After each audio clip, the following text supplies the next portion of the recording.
My son stood on stage at his black tie gala and smiled at 250 people. "How much," he said into the microphone, "do you think this man earns per year?" My photo filled the screen behind him, grease-stained coveralls, calloused hands bent over an engine.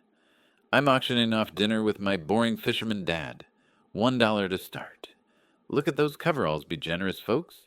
The room roared with laughter. I sat at the back table in my late wife's coat, invisible, and I said absolutely nothing.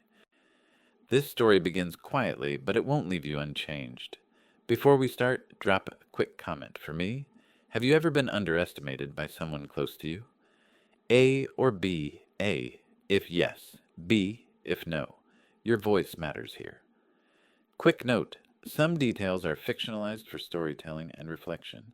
The lesson is what stays with you. 71 years on this earth, not once.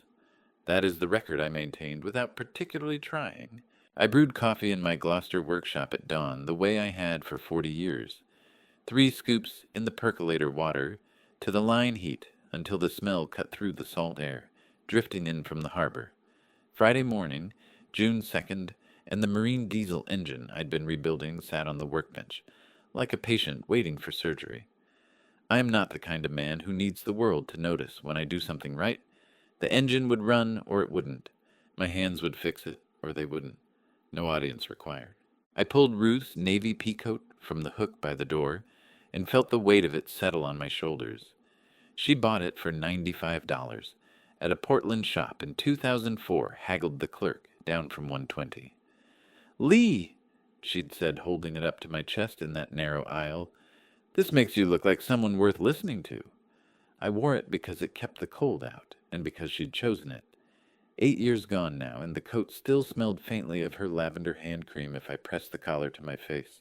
The list started forming in my mind the way it sometimes did when I had my hands in honest work. People who had tried to make me feel small. The boss at the shipyard when I was 26 told me I'd never run my own shop, that grease monkeys stayed grease monkeys. I left 3 months later and opened this place. The 3 banks in 1978 that rejected my business loan application said a boat mechanic wasn't a good credit risk. I paid cash for my equipment and built the reputation one satisfied customer at a time. The business partner in 1991 who stole my client list and smiled, doing it thinking I wouldn't notice. I noticed. I rebuilt the list in 6 months, and he closed his doors in 8.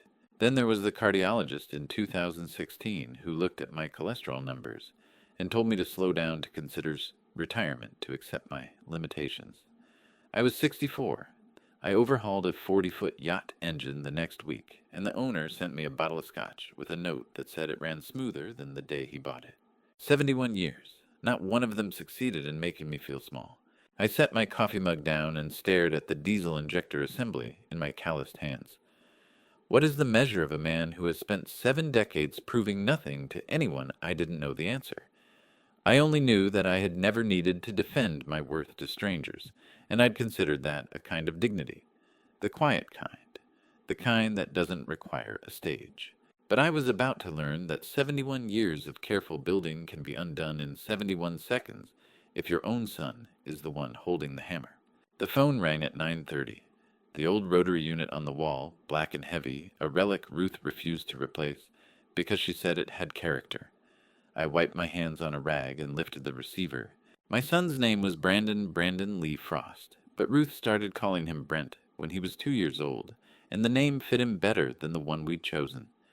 I still use Brandon when something needed to be said that required him to remember who he was before the titles and the business cards. My son at 39 sounded like a man running for office, even when he was ordering breakfast. "I'm glad I caught you."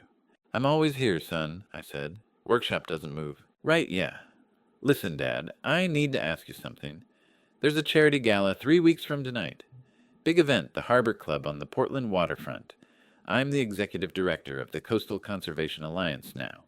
Did I tell you that? Anyway, it's our annual fundraiser. Black tie, 250 guests, and Dad, you have to be there. This is the biggest night of my career. I need family there." The word caught in my chest like a boat hook. Need. My son needed me. We hadn't spoken in 4 months. Before that, 6. Our conversations had become quarterly check-ins, him calling from wherever he was busy, being important. Me listening to him talk about initiatives and stakeholders and impact metrics. I didn't always understand what he did, but I understood he was good at it. That mattered. "Of course I'll come," I said. The words left my mouth before I could consider them. "I wouldn't miss it." "Seriously? That's great, Dad. Really great." He sounded genuinely pleased, or genuinely relieved, or genuinely something. "It's black tie, okay. I know you hate that stuff, but it's important. June 23rd, 7 o'clock. I'll have your name at the door. Oh, and bring the pea coat if the weather's cold. You know, the navy one Mom got you. You look good in that." Something in his tone made me pause. Not the words themselves, but the way he delivered them, the slight emphasis on, "if the weather's cold," the casual mention of the coat, like he'd already pictured me wearing it, like he'd thought about how I would look walking into his event. I told myself I was reading too much into it. He was my son. He wanted me there. That was enough. "I'll be there," I said. "Thanks, Dad. I mean it. This really matters." We said goodbye, and I hung the receiver back on its cradle. The workshop fell quiet again, except for the distant cry of gulls over the harbor. I looked at Ruth's peacoat, hanging on the wall, and felt something I couldn't name. Pride, maybe, or hope, or the particular brand of foolishness that comes from wanting to believe your child still sees you as someone worth knowing. I didn't know yet that the coat would travel to 3 different rooms before summer ended. I didn't know that the man who had just called me would point at me in front of 250 strangers.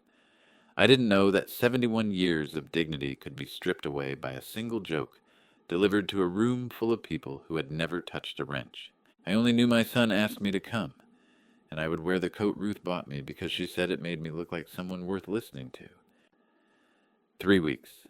Then I would stand at table 18 in a room full of people who measured worth differently than I did, and I would learn what it feels like when the person who finally makes you small is the one you raised. 3 weeks passed like they always did. Diesel engines, rebuilt coffee brewed at dawn, the peacoat worn against morning chill. Then Friday arrived and I drove to Portland. The Harbor Club, on a June night, looked exactly like the kind of place where a man in a 20-year-old navy peacoat did not belong. Floor-to-ceiling windows overlooked the waterfront, crystal chandeliers scattered light across 250 people who moved through the space like they'd been born knowing which fork to use. Celeste Frost appeared at my side before I could locate Brent. 37 and immaculate in a designer gown, my son's wife greeted me with a smile so polished it could have been manufactured in a laboratory. We'd met twice before, maybe 3 times. She'd never seemed interested in remembering. "Leland," she said, touching my arm with fingertips that felt like ice through the wool. "You made it. Let me show you to your table." She walked me past tables numbered 1 through 17, each positioned with clear sightlines to the stage and harbor windows. Then she stopped at a table tucked entirely behind a massive marble pillar at the rear of the room, table 18. "You'll be much more comfortable back here," Celeste said. "The acoustics are better away from the speakers." I sat. Patricia Dunham, a well-dressed woman in her 50s, glanced up from her phone, offered a polite nod, then returned to scrolling. A middle-aged couple from Cape Elizabeth made brief small talk before their attention drifted to wine glasses. None of them noticed I was the only person not wearing a tuxedo. Brent found me 20 minutes later, 39 and polished in a way I'd never sought to be. "Dad," he said, gripping my shoulder, "you made it? You look, well, glad you could come." "Wouldn't miss it," I said. He disappeared before I could ask where to find him during dinner. The pillar blocked my view of most of the room, but I heard laughter, clinking glasses, a string quartet. I ate the salad that appeared and told myself this was fine. He was busy. Important night. I was here. That mattered. Then Brent took the stage. He spoke well about coastal conservation, endangered ecosystems, protecting Maine's maritime heritage. 250 people listened with the attentive silence of donors being reminded why they'd paid for tables. I felt pride. My son commanded rooms. But before the main auction, Brent said, his tone shifting, "I want to play a small game with everyone tonight." A massive LED screen descended behind him, and I saw myself. Not from tonight. From my workshop grease-stained coveralls, hands black with diesel oil bent over an engine block. Another image me in the hardware store. Another pushing a lawnmower. "Take a close look at this man," Brent said. How much do you think he makes per year? The room laughed, warm, sophisticated amusement at what they believed was harmless. Someone shouted, 30,000. 40 gal, called a woman near the window. Do I hear 50,000? Brent asked, playing auctioneer. Come on, folks, be generous. Look at those coveralls. 71 years. Not one person had successfully made me feel small until my son did it on a Friday night in June. Ladies and gentlemen, Brent said, you are being far too generous. But that's exactly the warmth that makes this evening special. Which brings me to tonight's opening auction item. The screen changed. My face filled the wall behind him, enlarged until wrinkles and sun-weathered skin became architectural. I'm auctioning off an evening with my boring fisherman dad, Brent announced. Dinner conversation, whatever stories he feels like telling. Opening bid $1. Because honestly, that feels generous. The laughter was not cruel. That was what made it unbearable. They thought this was affectionate. I could see it in their faces, indulgent smiles, gentle chuckles the way they looked at each other as if sharing something charming. Stand up, Dad, Brent called. Let them see you. I stood. The pillar blocked me from most of the room, but enough people turned that I felt the weight of 250 gazes. I held my smile the way 71 years had taught me. Smiling is sometimes the only dignified response available. Deep in my chest, something old and very quiet made an absolute decision. $1 from the gentleman at table 7. Brent said, do I hear 2? More laughter. Someone bid $3. Someone else bid 5. The absurdity was the point. Make the amount ridiculous to emphasize how little value the evening held. Then a voice cut through from table 1, the VIP section nearest the harbor windows. Clear, unhurried, final. $1 million. The room did not just go quiet, it stopped breathing. Roland Whitfield stood with the stillness of someone who has nothing left to prove. 72, with silver hair and a dark suit worn without a tie, he sat at table 1 with the particular stillness of a man who had spent 50 years commanding rooms. Without raising his voice, he looked directly at my son. Did someone say 1 million? Brent's corporate smile stayed frozen while his eyes struggled to comprehend. You heard me correctly, Mr. Frost, Roland said. $1 million for dinner with that gentleman. 250 people froze mid-laugh, mid-sip, mid-breath. Brent stood on stage holding a microphone he'd forgotten how to use. The silver-haired man at table 1 looked across the ballroom directly at me, and something passed between us that I could not name yet, but would spend the next 6 months understanding. I had no idea who he was or why he had just offered a fortune for dinner with a fisherman in a 20-year-old coat. Brent's voice came back first, followed 3 seconds later by the rest of him. Did someone actually say $1 million? His hand gripped the microphone tighter. The corporate polish had evaporated. What remained was a 39-year-old man whose prepared remarks had evacuated entirely from his mind. Roland Whitfield remained standing at table 1, hands relaxed at his sides. You heard correctly, Mr. Frost. $1 million for dinner with that gentleman at table 18.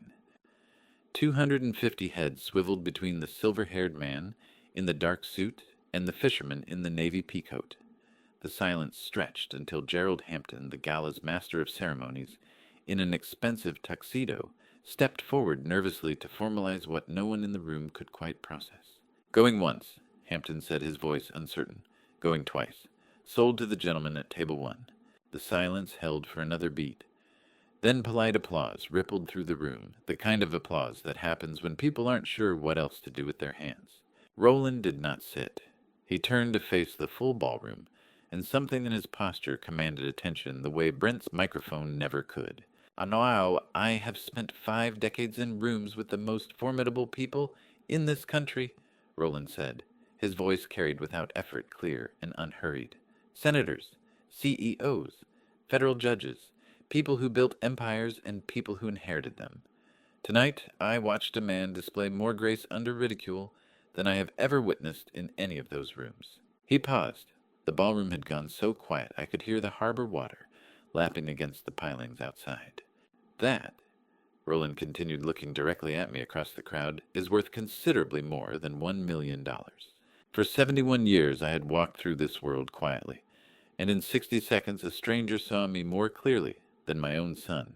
The applause this time was different, louder. Some people at the front tables stood.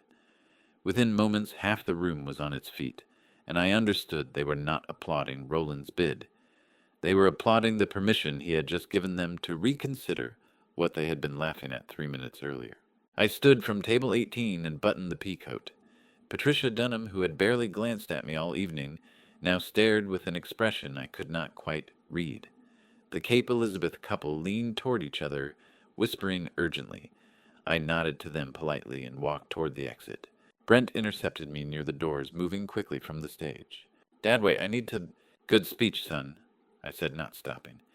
"You had them all listening. That's not— I didn't mean for it to— It was supposed to be funny." I paused at the door and looked at him. Really looked. He was sweating slightly beneath the stage makeup, and his eyes held something I had not seen there in years. Fear, maybe, or the beginning of understanding. "I'll call you tomorrow," I said. Then I stepped into the June night and let the door close behind me. The waterfront air smelled like salt and diesel fuel, and the particular freedom that comes from walking away from a room full of people who suddenly wanted to know your name.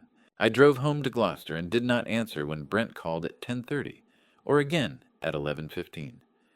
Saturday passed in the workshop with my hands in honest work, rebuilding a fuel pump that had corroded from seawater exposure.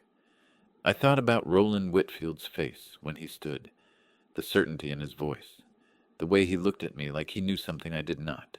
Sunday morning, the phone rang at 8:15 while I was brewing coffee. "Mr. Frost." A woman's voice, professional and precise. "My name is Sharon Ellis. I am the executive assistant to Roland Whitfield." Sharon Ellis spoke with the composed precision of someone who had spent 11 years as the professional barrier between a billionaire and the rest of the world. Her tone suggested she made calls like this routinely and expected them to be received as the compliments they were. "Mr. Whitfield would like to invite you to breakfast tomorrow morning if you are available," she continued. 8 o'clock. There is a restaurant on Shore Road in Cape Elizabeth. No exterior signage reservations required. I will text you the address." "Tomorrow," I repeated. "Monday." "Yes. Mr. Whitfield is eager to speak with you about a matter of some importance. Will 8 o'clock suit your schedule?" Why would a man I had never met bid a fortune for dinner with a retired diesel mechanic? Why would he defend me in front of 250 strangers? Why would his assistant call 36 hours later with the efficiency of someone executing a plan that had been in place before the gala even happened? "I'll be there," I said. "Excellent. Mr. Whitfield will be pleased. The restaurant is called The Prospect. Again, no signage. Valet parking is available, but not required. Business casual is appropriate." She ended the call before I could ask any questions. My phone buzzed 10 seconds later with a text containing an address and a pin on a map. I stood in my kitchen looking out at Gloucester Harbor through the window above the sink. The morning sun caught the water the way it always did, indifferent to whether anyone was watching. Sharon Ellis had not explained why her employer bid what he did. She had not asked if I knew Roland Whitfield, or what our connection might be, or whether I understood what was happening. She simply assumed I would say yes, the way you assume the sun will rise. I thought about the last time someone had assumed anything about me. It had been a very long time. Monday morning would bring answers, or perhaps only deeper questions. Either way, I would wear the peacoat Ruth had chosen, and I would sit across from a stranger who somehow saw me when my own son had not. That seemed like a reasonable place to start. Monday morning, I drove to Cape Elizabeth, following the pin Sharon Ellis had sent.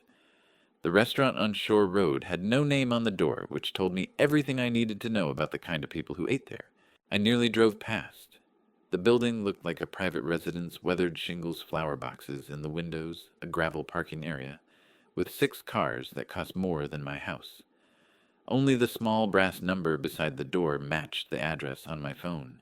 Inside, I found 6 tables, floor-to-ceiling windows overlooking the Atlantic and Roland Whitfield, already seated in a corner booth. He stood when I entered, extended his hand. His grip was firm without performing strength. "Thank you for coming, Leland," he said. "I know this must feel unusual." "Sharon said there was no sign," I replied. She wasn't exaggerating. "The people who need to find this place know where to look." He gestured to the seat across from him. "The coffee is excellent here. They roast it themselves." Black coffee appeared in front of me before I could confirm I wanted any. James, the restaurant's only visible server, moved with the practiced invisibility of someone who understood. His role was to appear precisely when needed and vanish otherwise. The coffee was, as promised, excellent. Roland watched me for a moment, then said, "I have tried to reach you for 12 years, Leland. Every conventional channel failed. Phone calls returned as disconnected. Letters sent back unopened. I began to think you had left the country or changed your name." "I don't change my name," I said, "but I did stop answering certain calls. May I ask why?" I set the coffee cup down carefully. "In 2010, a very polished man came to my shop in Gloucester. Expensive suit, leather briefcase, business cards from a company I'd never heard of. He talked about industrial investment opportunities, marine equipment contracts, expanding my operation. Made it sound reasonable. Made it sound like exactly what a diesel mechanic who'd been working alone for 30 years needed to hear." Roland's expression didn't change, but something in his eyes sharpened. "I gave him $15,000. I continued. He disappeared the next day. Company didn't exist. Business cards were printed at a copy shop in Portland. I stopped answering corporate calls after that. Blocked unknown numbers. If I didn't know your voice or recognize your name, you didn't get through." "That explains why the Friday night bid was necessary," Roland said quietly. "You would never have taken my call." "No, I agreed. I would not have. I had built walls after 2010. Not out of bitterness, but out of simple arithmetic. One scam per lifetime was my quota." Roland leaned back slightly. "I need to tell you about a mutual friend. Someone I believe you knew quite well a long time ago." He paused, watching my face, then spoke the name. "Harlan Ramsey." I set my coffee cup down carefully. It was the first visible break in my composure since I'd walked through the door, and I knew Roland saw it. "I haven't heard that name in 11 years, I said. "Harlan Ramsey." The name hit me like cold seawater over the bow of a boat, sudden complete washing over decades in 3 syllables. My college roommate at the University of Maine, best man at my wedding, the person I trusted enough to wire $75,000 to without a contract or collateral. The friend who called me once a year on my birthday until 2012, then stopped calling, and I never knew why. "Harlan is the reason I bid $1 million Friday night," Roland said, "and he is the reason we are sitting here." "Is he—" I couldn't quite finish the question. Harlan would be 70 now, same as me within a year. Anything could have happened. "He's alive," Roland said. "Living in Florida. Retired. He asked me to find you." The relief was more acute than I expected. "Why didn't he just call me himself?" "That," Roland said, "is a longer story. But it starts with a question I need to ask you. Do you remember the spring of 1992? I remembered.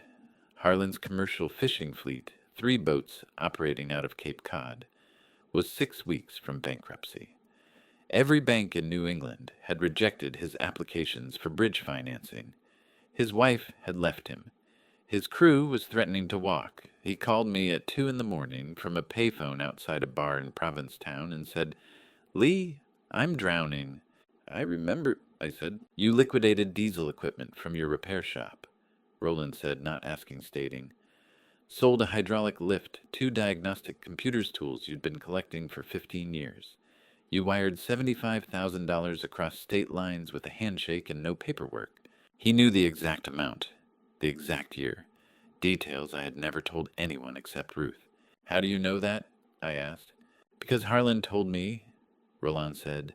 "In 1998, when I bought his fishing operation, he made me promise that if I ever had the chance to find you and tell you what happened to that money, I would do it. He said you never asked for it back. Never mentioned it again. Just gave it freely and went back to fixing engines like $75,000 was pocket change." "It wasn't pocket change," I said. "It was everything I had." "I know," Roland said. "That's why I'm here." He leaned forward, both hands flat on the table, and looked at me with an expression I could not quite read. Not pity, not admiration. Something closer to respect, mixed with the particular gravity that comes before delivering news that will change everything. "Did you ever wonder what happened to that $75,000, Leland?" The honest answer was no. I had given it freely, expected nothing back, and built my life without regret. But the way Roland asked, the deliberate precision of the question, the weight he gave each word, told me he was about to explain something that would change the arithmetic of my entire existence. Roland slid a leather folder across the white tablecloth, the way a man slides the deed to a house he has been holding for someone who did not know it existed. Your loan saved Harlan's fleet, he said. By 1998, he had expanded the operation into a regional powerhouse. 3 boats became 12. Cape Cod became the entire New England coastline. When I approached him about acquisition, he was the second largest commercial fishing operator in the Northeast. I opened the folder. Legal documents, thick paper, embossed seals. He sold to my consortium for $280 million. Roland continued. But he made one condition non-negotiable. He would not sign unless I allowed him to structure a trust. Irrevocable. 35% equity in the merged Whitfield Maritime Holdings. No buyout clause. No dilution rights. Pure ownership. My eyes found the name on the trust documents. My name. Dated April 1998. You have been the legal owner since the day the ink dried, Roland said. Harlan made me promise 2 things. First, that I would protect the equity as if it were my own. Second, that I would find you and tell you when the time was right. When the time was right, I repeated, my voice sounding distant in my own ears. He said you would refuse if you knew, that you would see it as charity and send it back. He wanted you to have lived your life on your own terms first, without the weight of wealth changing your decisions. I turned pages. Quarterly dividend reports dating back 25 years. All deposited into an account I had never accessed. Compounding. Growing. The final page showed a single number.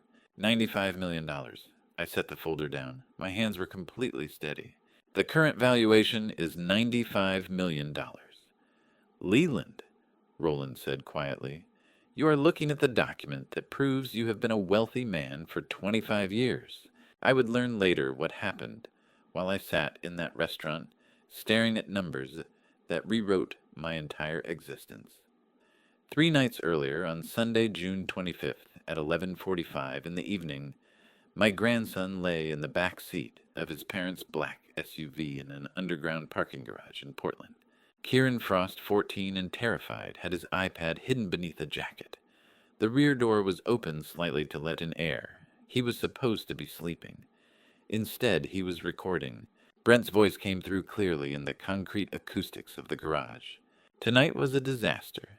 The old man has an anchor we didn't account for. Celeste's reply stripped away every trace of the polished elegance she wore in public. The guardianship filings go through next month regardless. Once he's declared incompetent and moved to the Sussex facility, by January, his signature becomes irrelevant. And if this Roland Whitfield creates problems, he won't. We clear the Gloucester property by December. Listed in January while Dad's under supervised care. By the time anyone objects, the sale is closed and the assets are positioned offshore. Kieran kept the iPad perfectly still.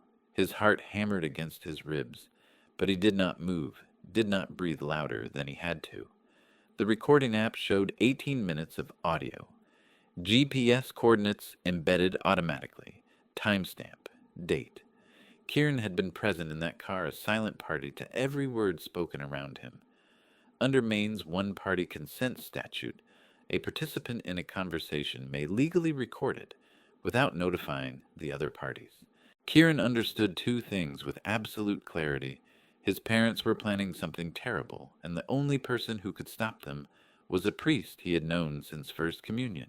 I sat in the Cape Elizabeth restaurant Monday morning while Roland explained dividend structures and equity growth rates.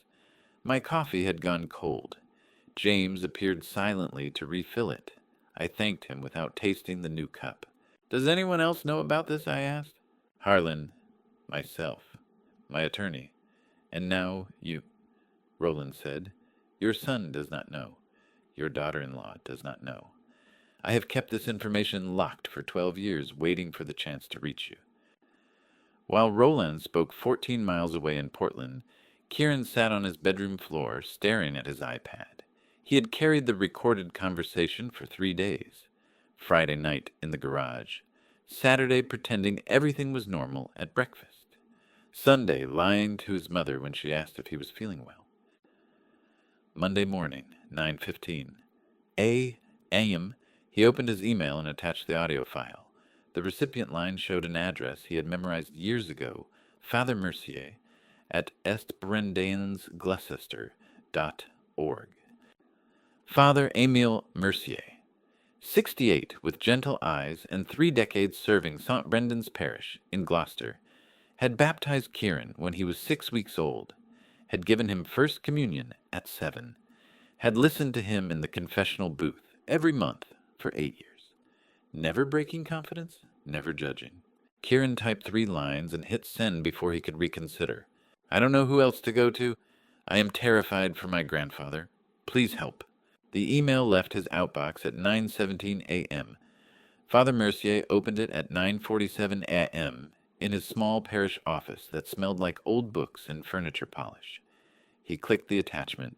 Celeste's voice filled the quiet space, cold and precise, detailing a plan to warehouse a 71-year-old man so his daughter-in-law could liquidate his property.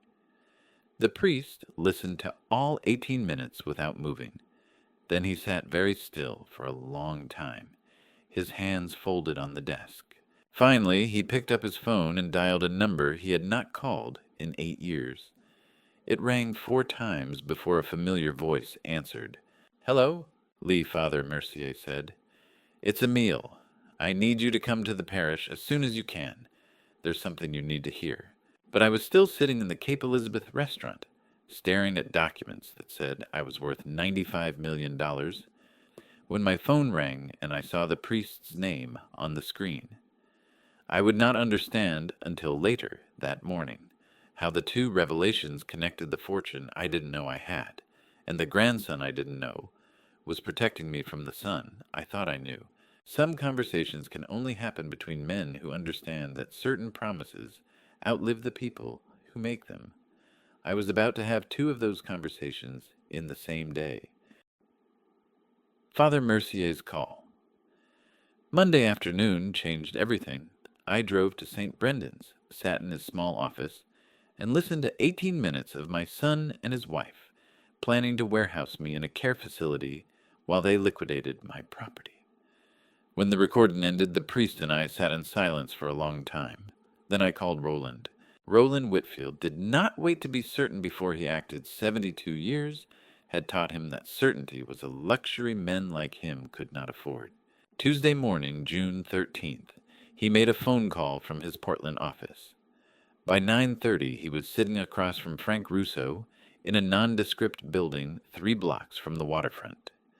Russo, 55, in a perpetually rumpled suit, had spent 28 years as a private investigator, unraveling the financial lies of people who believe themselves untouchable.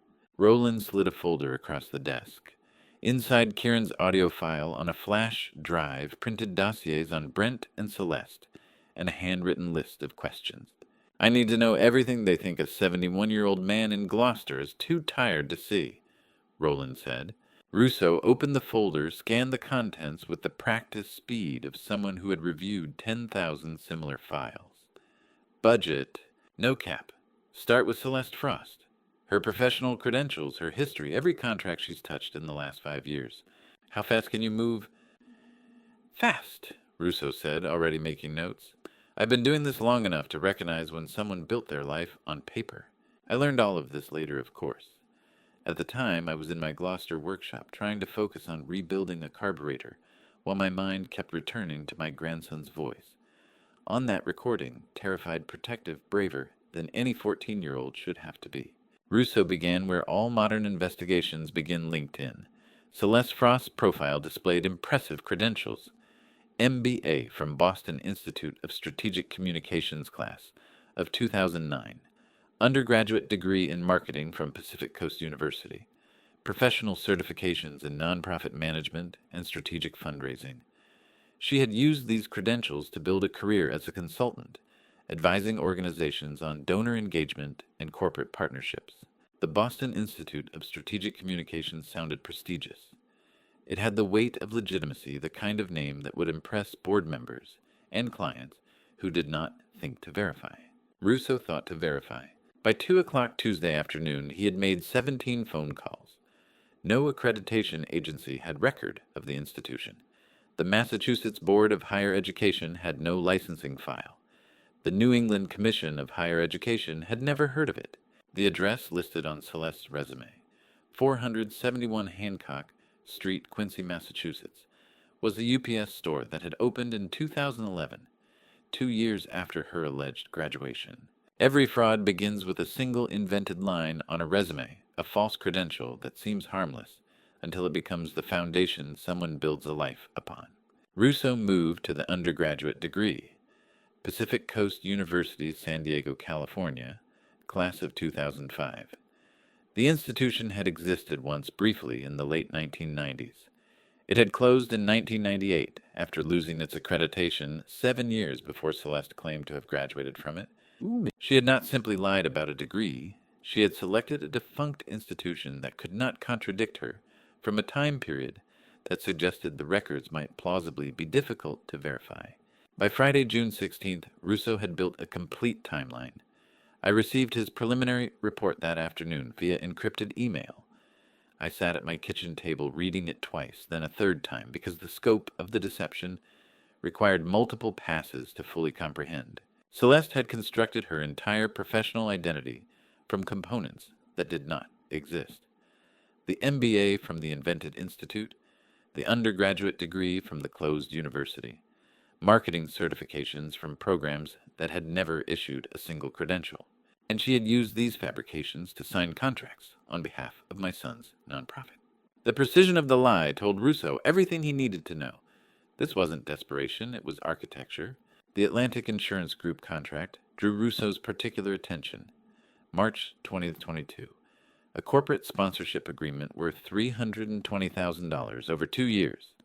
Celeste had signed as Director of Strategic Partnerships for the Coastal Conservation Alliance, representing herself as holding an MBA in Strategic Communications and 8 years of experience in nonprofit development. Every statement was fiction. Under federal law, the timeline mattered. Wire fraud and mail fraud carried 5-year statutes of limitations under 18 U.S.C., Section 3282. The Atlantic Insurance contract was 16 months old, well within the statute, fully actionable. Maine's own charitable fraud statutes provided additional grounds under state jurisdiction. Russo documented everything with the methodical precision of someone who knew. His work would eventually be scrutinized by attorneys and possibly judges. Bank records, email correspondence, signed agreements bearing Celeste's fabricated credentials. Each piece added weight to a case that was becoming impossible to dismiss as coincidence or honest mistake. Tuesday night, June 20th. My kitchen phone rang at 11:47. I had been sitting at the table, drinking cold coffee, unable to sleep, thinking about Kieran lying in that SUV, recording his parents planning my institutionalization. Mr. Frost. Russo's voice was flat factual. This is Frank Russo. Roland Whitfield retained me to investigate your daughter-in-law. I know, I said. I've seen your preliminary report. Then you understand what I found. But I need you to hear this clearly, in plain language, so there's no ambiguity. He paused. Her credentials aren't real. None of them. Not the MBA, not the undergraduate degree, not the certifications she lists on every professional document. She built her entire professional identity on institutions that don't exist, and degrees she never earned. I set my coffee cup down carefully. How long? At least since 2014, possibly longer. Every contract she's signed in the nonprofit sector, every board she's advised, every client she's billed, all of it was built on a foundation of systematic fraud. And my son, that Russo said, is what I'm investigating next. I sat in my kitchen at midnight, after he hung up. My daughter-in-law had constructed her entire professional existence from institutions that never graduated a single student, and degrees that existed only in her imagination. The woman who wanted to declare me incompetent had spent a decade pretending to be someone she was not. And if she had lied about her credentials, what else had she invented? Russo answered my question about what else Celeste had invented by doing what he did best, following the money. The pattern jumped out at him on line 37 of the third page of the Coastal Conservation Alliance's 2022 tax, filing a seven-figure expenditure labeled simply consulting services. Thursday, July 5th. Russo sat in his Portland office reviewing 3 years of IRS Form 990 filings for my son's nonprofit. Tax forms are public record. Anyone can request them. Most people don't bother. Russo had built a career on being the person who bothered. A Delaware-registered entity called LF Consulting LLC appeared consistently in the operational expenditure section. $412,000 in 2020, $690,000 in 2021, $947,000 in 2022. The amounts escalated each year, representing 68% of total donations received. No other consulting firm was listed across 3 years of filings. No competitive bids, no alternative vendors, just LF Consulting processing. The majority of everything good people donated to protect Maine's coastline. "This isn't consulting," Russo said into his phone at 5:30 Thursday afternoon. Roland was on the other end. "This is a pipeline." He traced the company through Delaware Secretary of State records. LF Consulting LLC had been registered in March 2020, using a nominee service, one of those legal structures that shields beneficial ownership behind layers of corporate paperwork. The kind of thing legitimate businesses use for privacy. The kind of thing illegitimate businesses use for concealment. The initials matched perfectly. L.F. Leland Frost. If state or federal investigators ever audited the nonprofit's suspicious transfer patterns, the corporate trail would point directly to a 71-year-old fisherman in Gloucester who had never filed a business registration in his life. "They put his initials on the door," Russo told Roland. "If the IRS digs, the paper trail stops at a man who doesn't know it exists. Deliberate. This wasn't sloppiness, this was architecture." The frame had been built with patience, 3 years of tax filings, each one adding another layer of false legitimacy to a structure designed to collapse on one man. By Friday morning, Russo had completed the full forensic accounting. I would see the spreadsheets later, rows and columns that translated human generosity into mathematical theft. Of every dollar donated to the Coastal Conservation Alliance between 2020 and 2023, only 18 cents reached actual conservation programs. 18 cents to purchase endangered wetland parcels. 18 cents to fund beach cleanup initiatives. 18 cents to produce educational materials for schools. The remaining 82 cents disappeared into LF Consulting's Delaware bank accounts, and from there into wire transfers. Russo was still mapping. He found luxury hotel charges in Boston and New York, first-class airline tickets to conferences that appeared nowhere on the nonprofit's public calendar, a $48,000 purchase from a jewelry retailer in Portland that Russo suspected had nothing to do with coastal marsh restoration, $2.4 million over 3 years. Donors who wrote checks believing they were saving tidal ecosystems and protecting nesting habitats had funded something else entirely.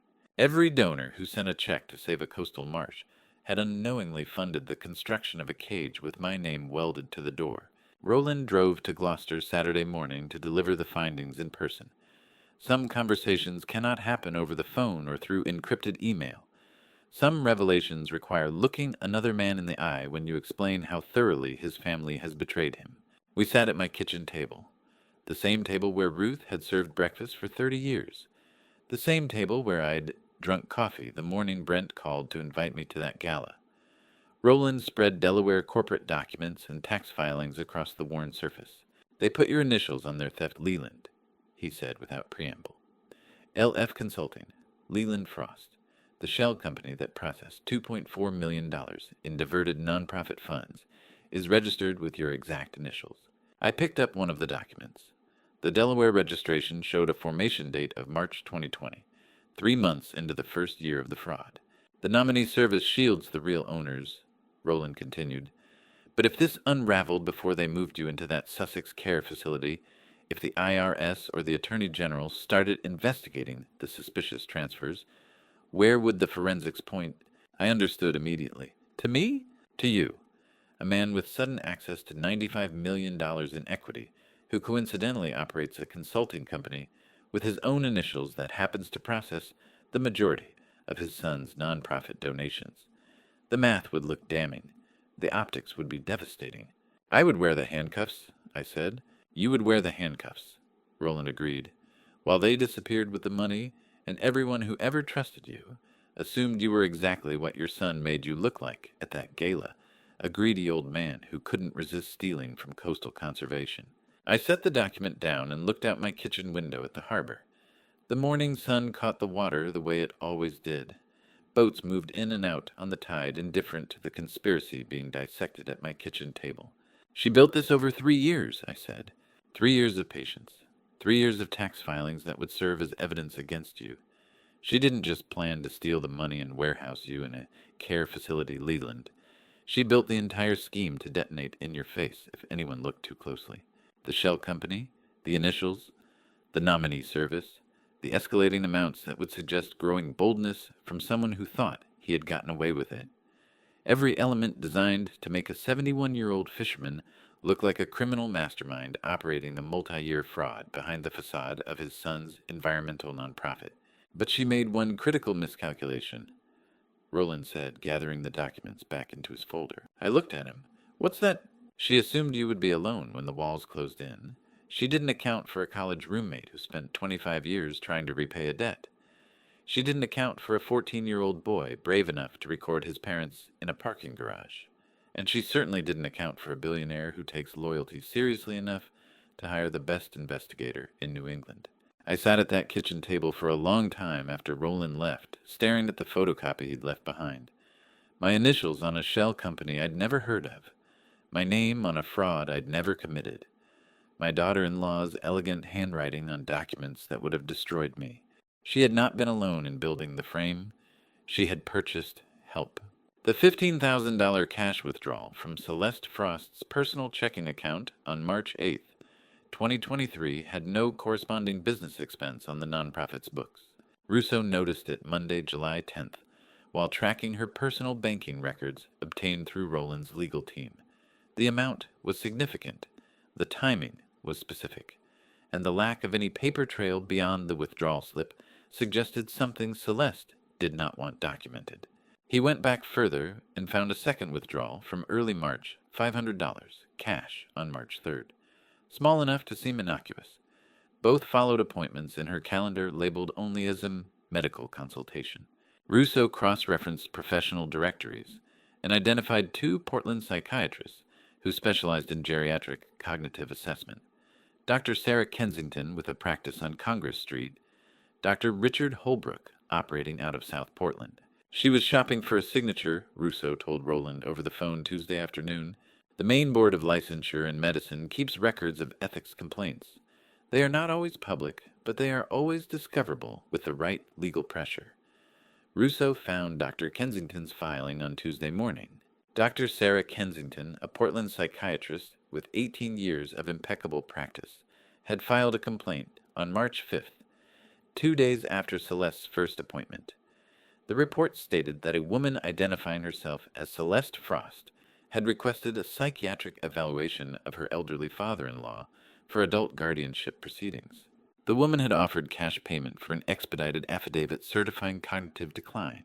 Dr. Kensington had terminated the consultation after 12 minutes. She showed Celeste the door declined the $500 and immediately reported the solicitation to the medical board as attempted guardianship fraud. Dr. Kensington had recognized the request for what it was in 12 minutes and walked away from $500. That kind of integrity has become rare enough to seem remarkable. Celeste had needed a different kind of doctor. Dr. Richard Holbrook's professional history told Russo everything he needed to know before making a single phone call. 3 ethics complaints in 7 years. Inappropriate billing practices in 2017. Failure to maintain proper patient records in 2019. Prescribing controlled substances without adequate examination in 2021. Holbrook operated a private practice in South Portland with minimal oversight, the kind of marginal operation that survives on patients who cannot afford better care or doctors who cannot practice anywhere more reputable. The $15,000 cash payment on March 8th corresponded exactly to a signed affidavit in Celeste's guardianship filing package. Russo obtained a copy of the probate court documents Wednesday morning. The affidavit was dated March 7th. Dr. Richard Holbrook, operating a marginal South Portland practice with 3 prior ethics complaints, had certified that I suffered from advanced cognitive decline, onset dementia, and inability to manage financial affairs. He recommended immediate supervised care. $15,000. The price someone will accept to certify that a man who rebuilds diesel engines for a living cannot understand basic financial transactions. Holbrook had never examined me, had never called my phone, never visited my workshop, never spoken a single word to me in his life. But he had signed a medical document declaring me incompetent, based on an examination that existed only in Celeste's imagination, in his willingness to commit fraud for cash. Rousseau drove to Gloucester Thursday evening and found me in my workshop. I had been expecting him. Roland had called that afternoon to say Frank had found something I needed to see in person. We sat at my kitchen table, the same table where Roland had shown me the shell company documents, the same table where I had read Rousseau's preliminary report on Celeste's fabricated credentials. This table was becoming a courtroom for evidence of my family's systematic betrayal. Rousseau laid out 2 documents, a bank statement showing the $15,000 withdrawal, and a photocopy of Dr. Holbrook's affidavit. I read it slowly. Medical jargon translated into plain English meant one thing: my daughter-in-law had paid a corrupt psychiatrist to declare me incompetent so she could warehouse me in a care facility while stealing my property. "This is the affidavit she bought," Rousseau said. "Severe memory impairment, disorientation, financial incompetence. Everything a probate court needs to approve emergency guardianship. The examination date is March 7th. I said, reading the header. "Were you in South Portland that Tuesday?" I looked up at him. "I was here, in my shop, rebuilding a transmission for a fishing trawler out of Rockland. Worked on it from 7 in the morning until after dark. The owner picked it up Wednesday. I have the receipt." "Then Dr. Holbrook certified you as incompetent without ever meeting you. How much trouble is he in?" "Medically, his license should be revoked. Criminally, fraud, conspiracy, possibly more depending on how the Attorney General wants to charge it." Rousseau tapped the affidavit. "But the immediate question is what this means for you. She filed this with the probate court 4 months ago. The guardianship petition is active." I held the document in my hands and read it again. Dr. Holbrook's signature certifying my cognitive decline based on an examination that never happened. My daughter-in-law had paid $15,000 to a doctor with 3 ethics violations to declare me incompetent on a Tuesday when I was alone in my workshop, doing the precise mechanical work I had done for 50 years. She had purchased the legal right to warehouse me and steal my property with a forged medical document. The affidavit gave her everything she needed: a licensed psychiatrist's certification of my incompetence, medical justification for removing me from my home, legal grounds to appoint herself and my son as guardians with full authority over my finances and property. And she had filed it with the court in March, 4 months ago, while I was fixing engines and drinking coffee at dawn, completely unaware that a stranger in South Portland had signed away my autonomy for cash. "When's the hearing?" I asked. Rousseau pulled another document from his folder. "August 14th, 5 weeks from now. She's scheduled the guardianship hearing for August 14th. 5 weeks became 5 months when Rousseau corrected the timeline. The hearing wasn't August 14th. It was December 15th. Celeste had built-in buffer time room to maneuver if complications arose. That miscalculation gave me something more valuable than she'd intended time to think. Saturday morning, July 22nd. Roland and Rousseau arrived at my house with 3 leather folders and the systematic patience of men who understood that complex problems require methodical presentation. They spread the evidence across my kitchen table, the way surgeons lay out instruments before an operation, each piece placed with precision, nothing hidden, nothing softened. The fabricated credentials dating to 2009. The Shell Company established March 2020. Financial records showing $2.4 million, diverted over 3 years, 68% of every donated dollar. The false psychiatric affidavit purchased in March. The guardianship petition filed with Cumberland County Probate Court on April 12th. The hearing scheduled for December 15th. Every element connected to the next, like gears in a machine built to destroy one man's autonomy. They built this over 18 months, Roland said, his finger tracing a timeline he'd drawn on legal paper. Every piece timed, every document layered on the last. From credentials to shell company to medical fraud, it's not a scheme, Leland. It's a system. I turned pages slowly, reading highlighted sections with a mechanic's precision. Bank statements, tax filings, corporate registrations, medical certifications. Each document told part of a story that made terrible sense when assembled in sequence. The fabricated MBA gave Celeste credibility to sign nonprofit contracts. The contracts created cash flow. The shell company with my initials diverted that cash flow while building evidence against me. The false medical affidavit provided legal justification to remove me. The guardianship petition activated the legal mechanism to execute everything at once. It was elegant in the way well-designed machines are elegant, every component serving multiple purposes. No wasted motion, nothing left to chance. 40 minutes passed in silence, broken only by paper rustling and the distant sound of boats moving through Gloucester Harbor.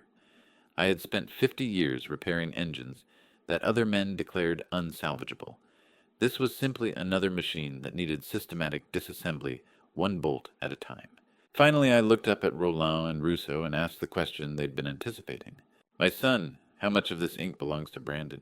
Rousseau opened a separate folder.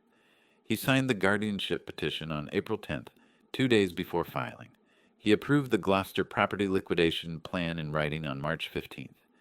He authorized every LF consulting contract between 2020 and 2023 as executive director of the nonprofit. But the architecture, the shell company structure, the Delaware registration, the false medical affidavit, the offshore account setup, those bear only Celeste's fingerprints. The emails, the cash withdrawals, the meetings with Dr. Holbrook, all her. He followed her plan, I said. He followed her plan. Roland agreed. Whether he understood what he was following is the question we can't answer yet. He may have believed the shell company was legitimate consulting. He may have trusted her credentials without verification. Or he may have known exactly what he was signing. I set down the guardianship petition and looked at my son's signature. The same handwriting I'd seen on birthday cards and college applications and his wedding license. The same name I'd given him 39 years ago in a hospital room in Portland, while Ruth held him and told me he had my eyes. "We need to move carefully," Rousseau said. "The hearing is real. If we don't present counter-evidence, a probate judge could rule in Celeste's favor, based solely on Dr. Holbrook's affidavit." "I understand the risk," I said, "but I have terms." Roland leaned back. "We're listening. First, Kieran is 14 years old. He recorded his parents out of love and fear-not strategy. He doesn't learn the full measure of this conspiracy until he turns 18. Those are my terms. He deserves 4 more years of childhood before he understands exactly how deep his mother's betrayal runs." "Agreed," Roland said immediately. "Second, we wait for the right moment, not the fast moment.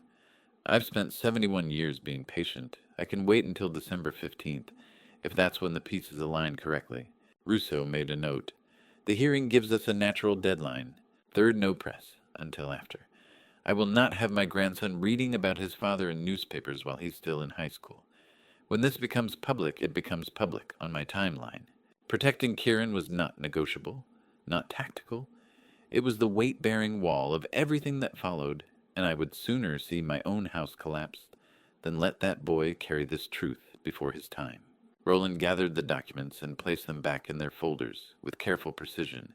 "You understand what you're proposing." 5 months of preparation while they believe they're still operating undetected. 5 months where Celeste thinks her guardianship petition will proceed unopposed. That's a significant risk. I stood and walked to the window overlooking the harbor. The morning sun caught the water the way it always did. Boats moved on the tide according to laws older than any human scheme. "How long did they spend building this?" I asked. 18 months, Rousseau said, "from initial planning to guardianship filing. 18 months of construction. Fake credentials, shell companies, false medical records, legal filings. Every component placed deliberately, every timeline calculated to create maximum damage with minimum warning." I turned from the window and looked at Roland and Rousseau sitting at my kitchen table. "I have 5 months to dismantle what took them 18 months to build," I said. "That's enough time." Roland and Rousseau exchanged a glance across the table. They had come expecting to find a victim who needed rescue.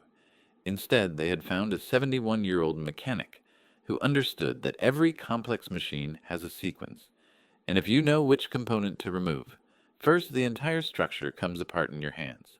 Then we build the counter case, Roland said, methodically, quietly, every piece of evidence documented and verified. When December 15th arrives, we don't just defend, we dismantle.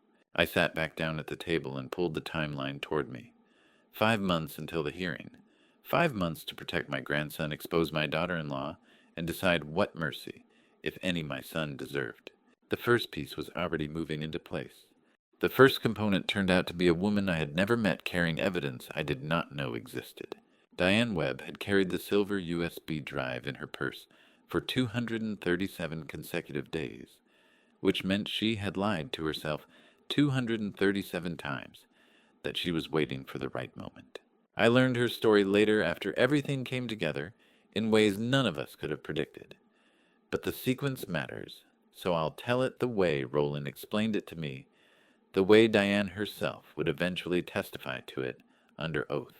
Diane Webb, 45, and carrying the weight of 8 months of evidence in a silver USB drive, had known about the dual ledgers since February, but needed her daughter to finish college before she could afford the consequences of honesty. February 2023. Celeste asked Diane to prepare amended tax filings for the Coastal Conservation Alliance.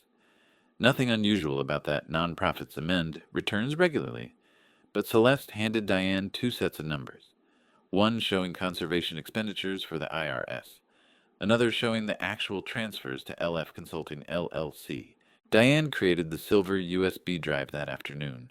Every morning thereafter, she updated it with the day's transactions. Every evening, she dropped it back in her purse and told herself she was preserving evidence, not participating in fraud. There was a difference. She needed there to be a difference. Her daughter, Emily, was a junior at the University of Maine.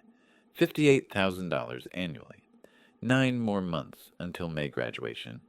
Diane made $47,000 as the nonprofit's chief accountant. She could not lose the job before Emily finished, could not risk whistleblower retaliation before her daughter had a degree. Every morning she chose her daughter's future over someone else's stolen donations, and every night she told herself that protecting one person she loved was worth abandoning thousands she would never meet.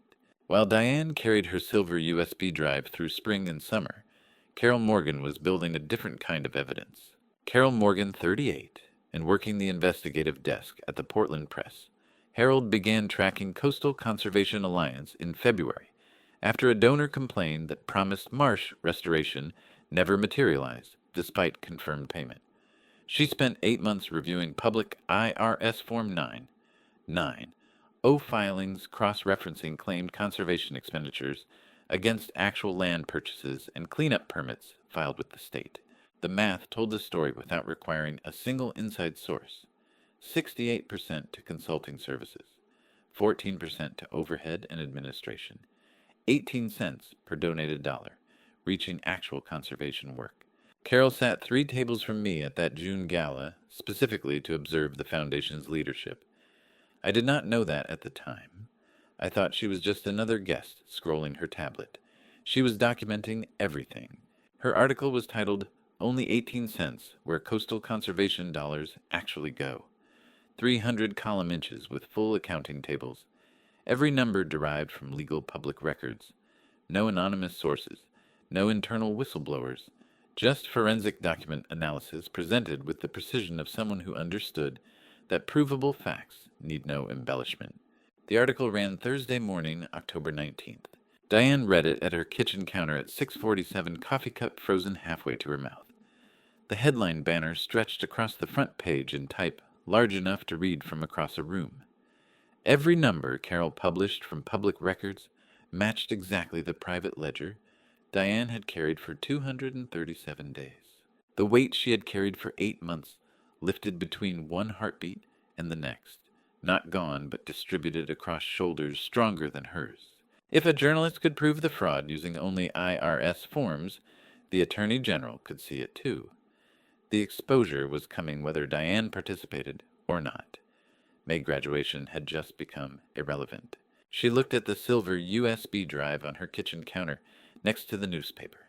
2 weeks earlier, a corporate attorney named Thomas Brennan had given her his business card after a nonprofit compliance seminar in Portland. He was working with Roland Whitfield. He had spoken to her for exactly 4 minutes about whistleblower protections under Maine law, and suggested very carefully that she might eventually need those protections. She had known then that Roland was building something, had known they were aware she existed, had suspected they were waiting to see if she would choose courage or silence. At 7:03 Thursday morning, Diane dialed Thomas Brennan's direct line before she could reconsider. He answered on the second ring. His voice carried the calm of someone who had been expecting this exact call at approximately this exact hour. "Brennan, Mr. Brennan, this is Diane Webb, Chief Accountant at Coastal Conservation Alliance. Good morning, Miss Webb. I have what you need. Complete duplicate ledgers going back to February. Every transaction, every transfer, every fraudulent line item on the public filings." Silence on the line for 3 seconds. "Then, are you calling from a secure location?" "My kitchen, alone." "Do you have the evidence with you now?" "Silver USB drive. I've carried it every day since February 7th. Then I need you to bring it to my office at 9 o'clock this morning. Bring nothing else. No files, no printouts, no notes.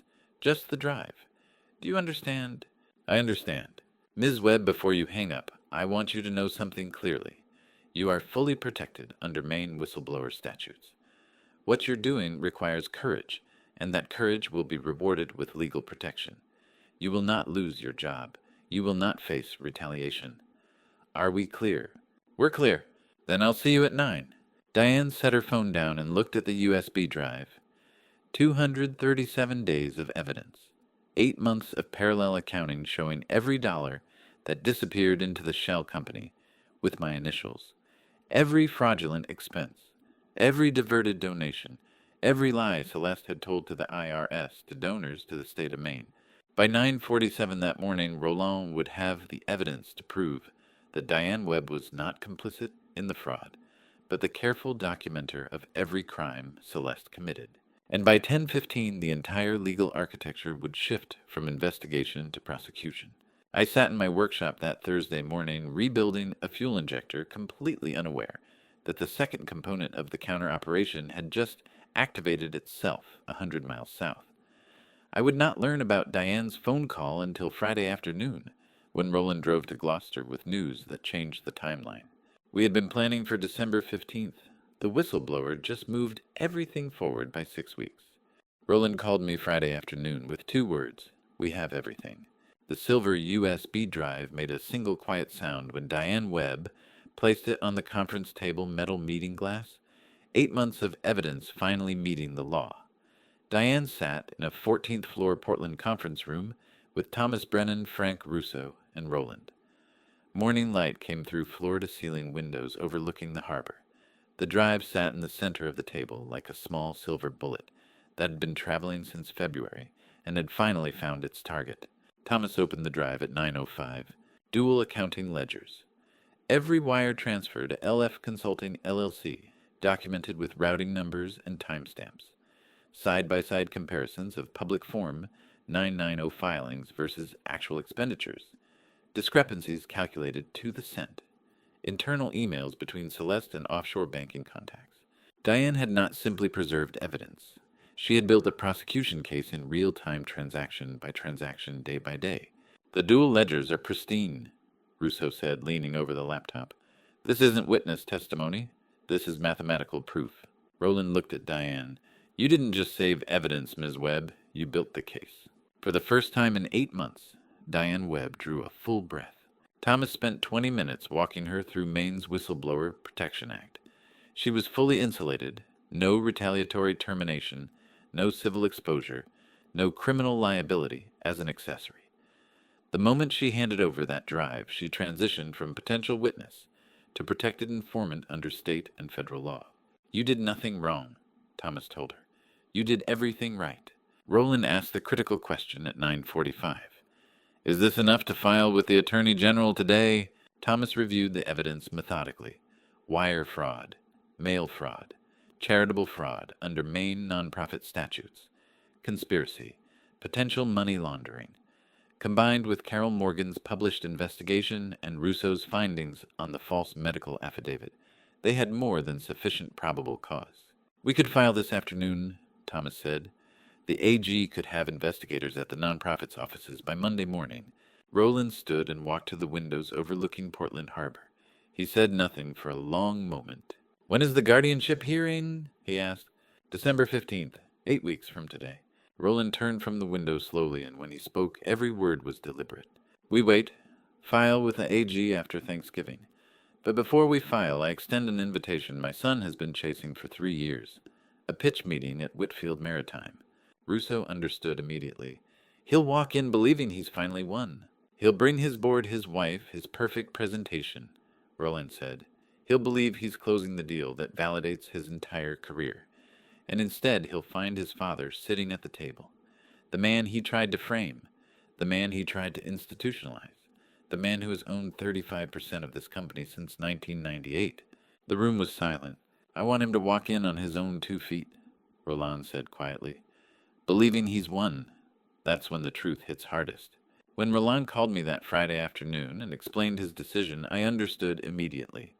My son didn't need to be arrested. He needed to see me clearly, finally, without the comfortable fiction that I was powerless. Not a victim rescued by lawyers and investigators. The architect of his own exposure. The man he had underestimated for 39 years, sitting calmly at the table, where he expected to collect his reward. Justice delivered as ambush leaves a man bitter. Justice delivered as revelation leaves a man changed. Roland was building the second kind. 6 weeks until the boardroom.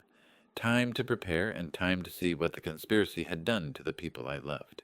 The way Kieran's shoulders were hunched told me everything before his bicycle even stopped moving. Saturday afternoon, November 4th. I was touching up fence paint when I heard gravel crunch under bicycle tires. Kieran rode down the drive, dropped his bike without a word, and sat heavily on the porch steps, staring at his sneakers. I set down my paintbrush and sat beside him. Said nothing. Just waited the way you wait for a cold engine to turn over patient quiet, giving it time. "Can I sit here for a while?" he finally asked. "Long as you want, son." 15 minutes passed. Gulls called over the harbor. Kieran picked at a loose thread on his jeans, wrapping it around his finger until the tip turned white, then unwrapping it and starting over. Then his voice came so quiet, I almost missed it. "Grandpa, did I do something terrible?"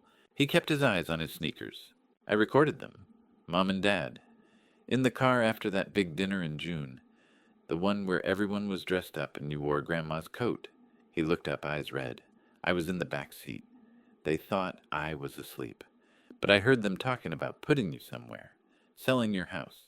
It sounded wrong, so I recorded it on my iPad under my jacket. Then I sent it to Father Mercier, because I didn't know who else to tell." His voice cracked. "Is Dad going to go away because of what I did?"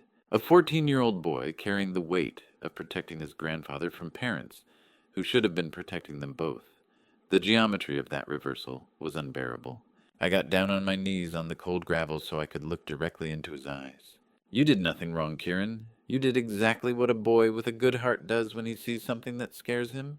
But Dad, your father's going to be all right. Smart men can learn to fix their mistakes when someone shows them how. Are you handling it, Grandpa?" "I am," I said. "And I promise you, you are not the one who did something terrible. You're the one who did something brave." His shoulders straightened slightly. Not all the way, but enough. He wiped his eyes with the back of his hand, stood and lifted his bicycle. Then he stopped and looked back. "I love you, Grandpa." Those 4 words hit harder than anything Brent had said at that gala. Harder than any document Russo had placed on my kitchen table. "I love you too, Kieran." He rode down the drive and disappeared where the maples formed a canopy. I watched until he was gone. Then I picked up my paintbrush, but my hand was unsteady. I had just promised my grandson everything would be all right, while shielding him from the truth that his father faced potential prison, and his mother had built a years-long criminal conspiracy. I had told him his father was learning to fix mistakes, when the reality was I was about to show my son exactly how many mistakes he had made and what they would cost him. But Kieran didn't need that truth. Not at 14. Not while he was still learning algebra and trusting that the adults around him were solid ground. He needed a grandfather who stood tall, who kept his promises, who protected him from adult corruption for as long as the world allowed.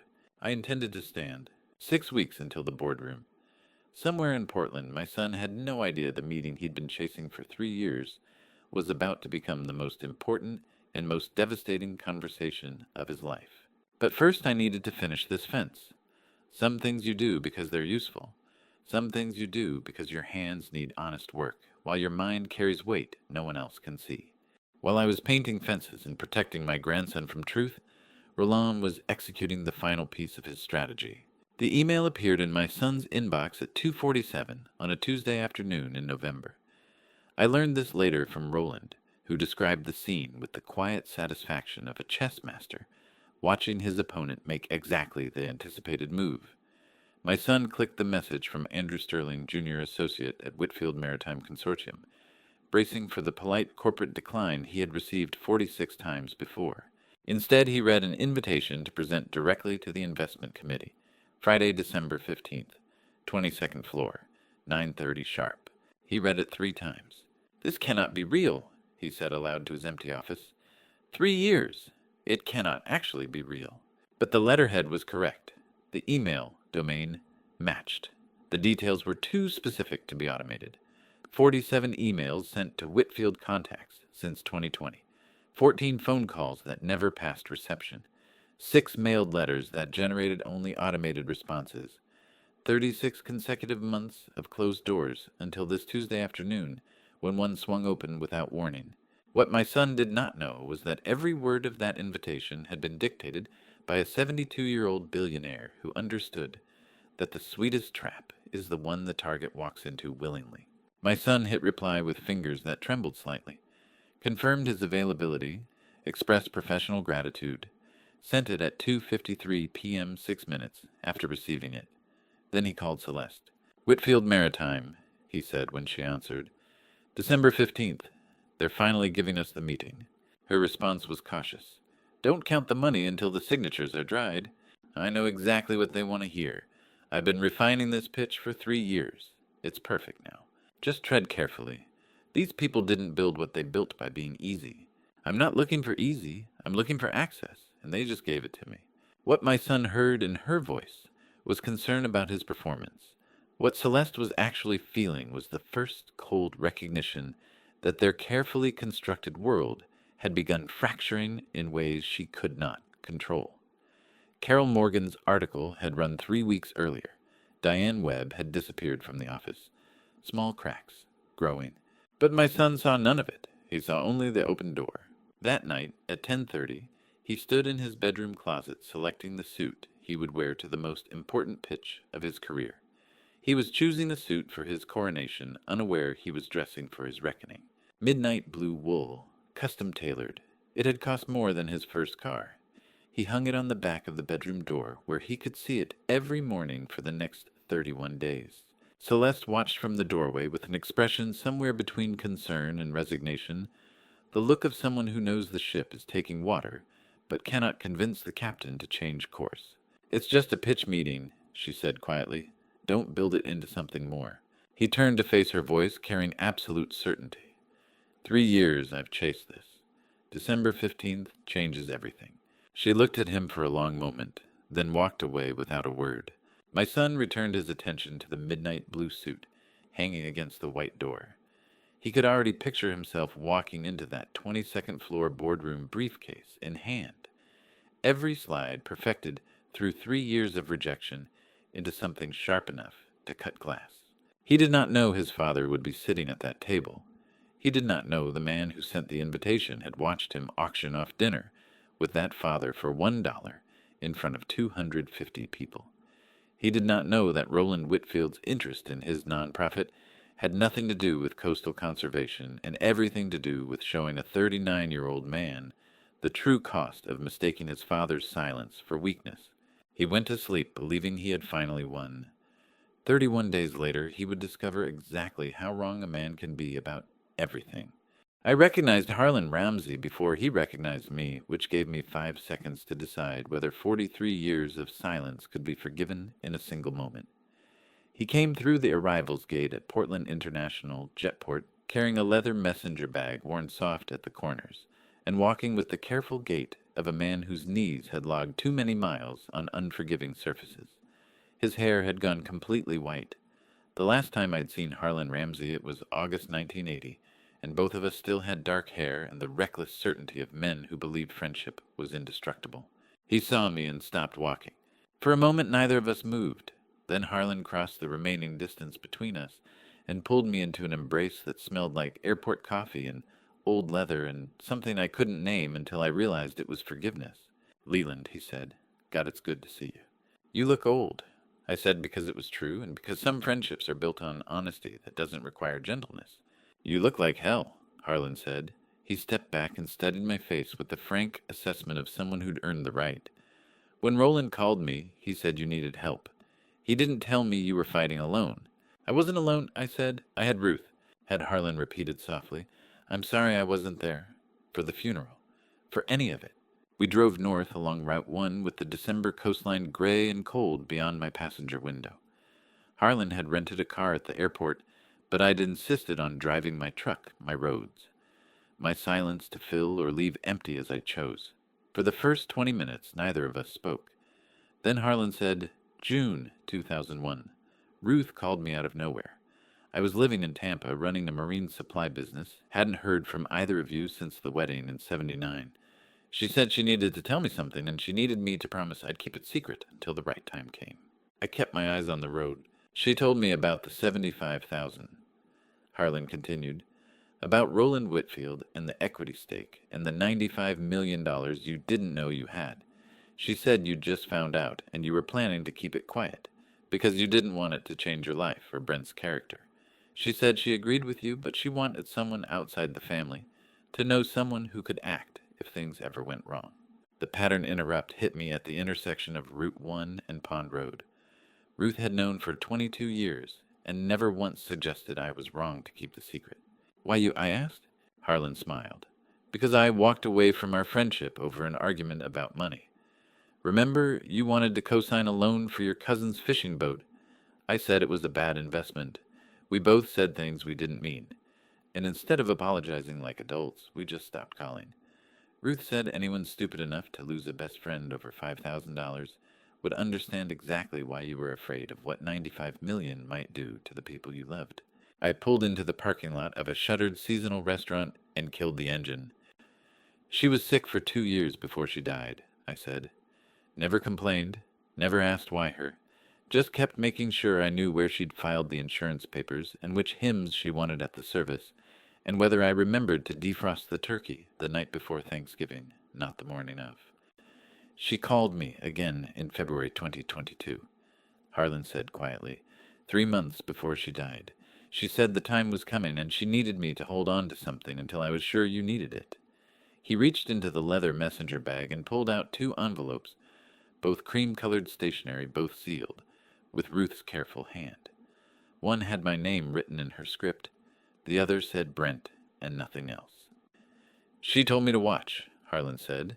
"She said if Brent ever tried to take anything from you, money, freedom, dignity, I'd know when to come. Roland called me 3 days ago and told me about the guardianship petition and the shell company and the fake medical affidavit. He said December 15th was the reckoning, and Ruth would have wanted me here for it." I took the envelope with my name and turned it over in my hands. The paper was thick and expensive, the kind Ruth used for thank you notes and sympathy cards, and the letter she'd left on my pillow the morning I found her in the garden, already gone. "She knew," I said. The words came out broken. "She knew everything from the beginning." Harlan reached across and gripped my shoulder. "She knew you, Leland. That's what she knew. And she trusted you to do the right thing when the time came, even if it broke your heart." I didn't open the envelope. Not then. I sat in my truck in an empty parking lot with my oldest friend beside me and my dead wife's final words in my hands, and I understood that Ruth had been orchestrating this moment since 2001, building a network of protection around me from beyond the grave, because she knew our son better than either of us wanted to admit. My phone buzzed. A text from Roland Board meeting confirmed Friday, December 15th, 2 p.m. Brent's on the calendar for 2:30. We're ready. 5 days until the reckoning. 5 days until I walked into a boardroom and watched my son discover that the foolish old man he'd tried to rob was the majority shareholder in the company he'd spent 3 years begging to notice him. 5 days until I held Ruth's letter in one hand and Brent's future in the other, and made the choice between justice and mercy. Harlan was watching me. "What do you need?" he asked. "I need you to be there," I said. "Monday, when it happens. I need someone in that room who remembers what I used to be before all of this." "I'll be there," Harlan said. "I've been waiting 43 years to have your back again. I'm not missing this." I started the truck and pulled back onto Route 1 with Ruth's letter on the dashboard and Harlan Ramsey in my passenger seat, and the weight of December 15th growing heavier with every mile that brought me closer to the moment when I'd have to decide whether the son I raised deserved the father I'd become. The elevator chime on the 22nd floor sounded like a bell tolling. I stepped into the glass-walled reception area of Whitfield Maritime with Harlan beside me and Ruth's navy peacoat heavy across my shoulders. Below us, Portland Harbor stretched cold and bright, the same docks where I'd spent 40 years, with diesel fuel under my fingernails and a paycheck that never quite covered Christmas, now transformed into gleaming corporate waterfront, worth more per square foot than I'd earned in a decade. I carried Ruth's letters in a scuffed briefcase that had survived 3 moves and 1 flood. The brass latches were worn smooth from years of opening and closing on tax forms and warranty cards, and the small paper debris of an ordinary life. Harlan touched my elbow. "Last chance to walk away, Lee." "Ruth didn't write that letter so I could run," I said. "Then let's finish this," Harlan said. The woman behind the reception desk rose as we approached. She was mid-40s with dark hair pulled back in a tight bun, and the kind of professional composure that comes from managing other people's crises without flinching. "Mr. Frost," she said, extending her hand. "I'm Claire Vance, Mr. Whitfield's executive assistant. He's asked me to bring you to the private conference room." She knew my name. Roland had briefed her. I shook her hand and followed her down a hallway lined with photographs of ships, historic vessels, modern cargo carriers, the entire maritime evolution of New England, rendered in black and white. "How long has the meeting been going?" I asked. 20 minutes, Claire said without breaking stride. "Your son is very articulate." She opened a door to a small conference room halfway down the hall. Through the walls I heard voices muffled, but distinct the rise and fall of a confident pitch. Brent's voice. My son was 30 feet away on the other side of drywall and corporate insulation, delivering the presentation he believed would secure his foundation's future, and he had no idea I was close enough to hear every word. Claire gestured toward the coffee service on the credenza. "Mr. Whitfield asked that you wait here. May I bring you anything?" "No, thank you," I said. She closed the door softly behind her. Harlan and I sat in leather chairs that cost more than my monthly pension and listened to my son perform for an audience that included the man who'd orchestrated this entire reckoning. Brent's voice rose slightly, emphasis on a key point. I caught fragments through the wall. 18% program allocation, verifiable conservation metrics, 3-year track record. Harlan leaned close. "He sounds like you did at that age. Certain he's right?" "That's what scares me," I said. "You're not destroying him," Harlan said quietly. "You're saving him." I pulled Ruth's letter from my inside pocket and held it without opening it. The paper was warm from being carried close to my chest for 5 days. I'd read it 4 times, once alone in my kitchen at midnight, once in my truck before dawn, once standing at Ruth's grave in the snow, and once this morning while Harlan made coffee and pretended not to watch. Each time the words rearranged themselves into new configurations of grief and gratitude, and the terrible clarity of being known completely by someone who would never know anything again. She'd written it 2 months before she died, when she could still hold a pen steady, and her handwriting was recognizably hers. The last line said, "You'll know when the time is right. Trust yourself the way I've always trusted you." I touched the collar of her peacoat and caught the faint ghost of her perfumed lavender, and something else I'd never been able to name, still present 3 years after her death, because I'd never had the coat cleaned. Her presence guided me even now from whatever place the dead go when they've said everything they needed to say to the living. The door opened. Roland stepped in, closed it behind him, and studied me with the frank assessment of someone deciding whether to proceed or abort. "He's good, Leland," Roland said. "Confident. Has no idea you're 30 feet away." And the trustees I asked. He brought two, Roland said. Margot Caldwell and Gregory Hartwell. Margot's early 60s marine biologist, been with the Coastal Conservation Alliance for 15 years. Gregory's late 50s, former state environmental regulator, joined the board 3 years ago. They're sitting on either side of Brent, like proud parents at a school recital. They think they're here to witness him sign a transformational partnership. They have no idea what they're about to see. How much does Brent think he's getting? Harlan asked. Roland smiled without humor. He's asking for a 3-year commitment at $400,000 per year, $1,200,000 total. He's pitched it as high-impact conservation investment with measurable coastal habitat outcomes and New England legacy brand alignment. And you've said yes, I said. Roland nodded. Verbally, pending approval from our primary equity partner. That's the language I used. Brent asked who that was, and I told him we keep certain investor relationships confidential until partnership terms are finalized. He accepted it. He's prepared to sign today. My hand trembled as I gripped the briefcase handle. Not fear the weight of ending 39 years of silence, of walking into a room where my son would see me not as the father he'd dismissed, but as the man who controlled his future. The briefcase felt heavier than it should, as if Ruth's letters carried their own gravity. Ready? Roland asked. I stood. Harlan stood with me. Let's do this, I said. Roland returned to the boardroom. Through the wall, I heard his voice clear and formal. Brent, before we finalize anything, let me bring in our primary equity partner. He'll want to meet you personally. Silence. Then Brent's voice eager. Of course. I'd be honored. The intercom on the conference room wall clicked. Roland's voice came through the speaker directed at Claire Vance, somewhere in the hallway. Send him in now. The door to the waiting room opened. Claire stood in the threshold, her expression professionally neutral, her gesture inviting me toward the boardroom 30 feet down the hall. Through the glass walls, I glimpsed the back of Brent's head. My son, who hadn't spoken to me in decades, 30 seconds from seeing his father walk in as the man who controlled everything he'd spent 3 years begging for. 38 years of silence ended in the time it took Brent to turn his head. I walked through the boardroom door wearing Ruth's navy peacoat with Harlan behind me, and my son stood at the presentation screen, mid-gesture slides, frozen on coastal habitat restoration metrics. He saw movement in his peripheral vision, and turned expecting Roland or Claire or anyone except the man he hadn't spoken to since before his mother died. Recognition froze him mid-breath. Roland stood at the head of the table between two trustees.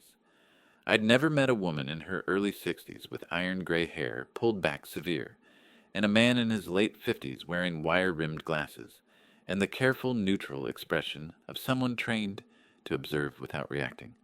Gentlemen trustees, Roland said into the silence. Our primary equity partner, Leland Frost. Brent's lips moved without sound, then barely audible. Dad? Hello, Brandon.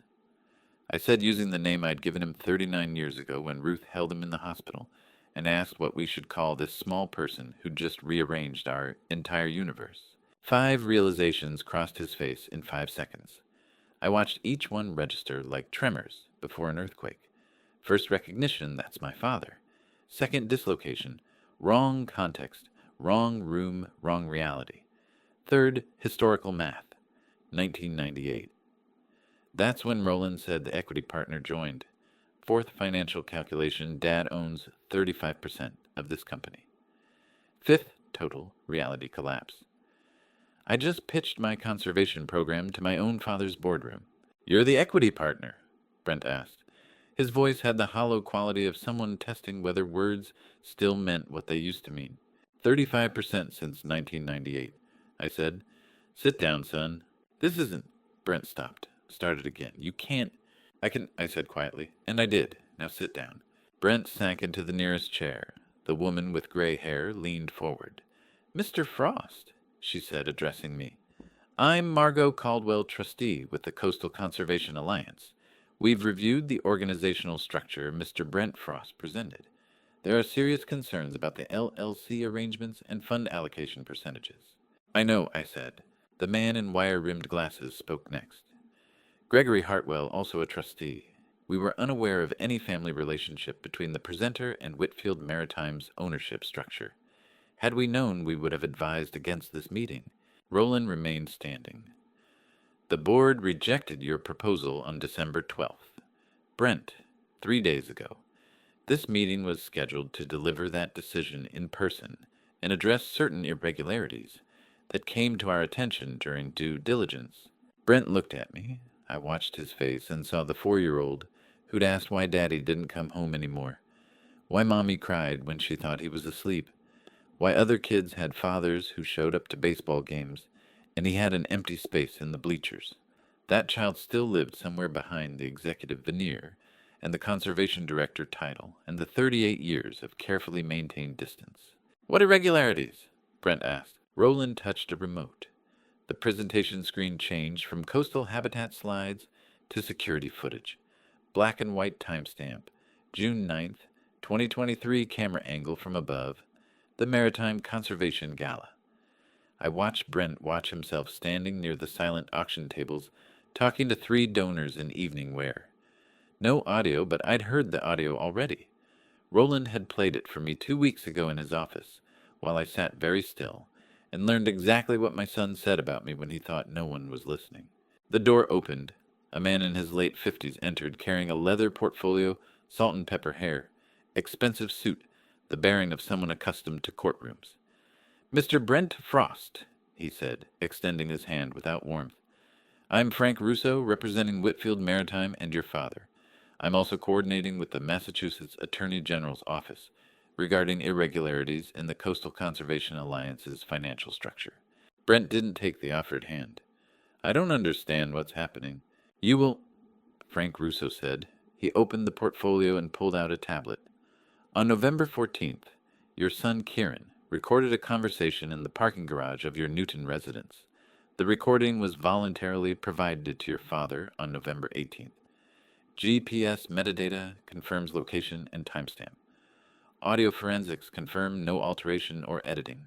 Would you like to hear it? Brent looked at me. Kieran gave you a recording. Your son loves you enough to stop you, I said. Frank Russo pressed play.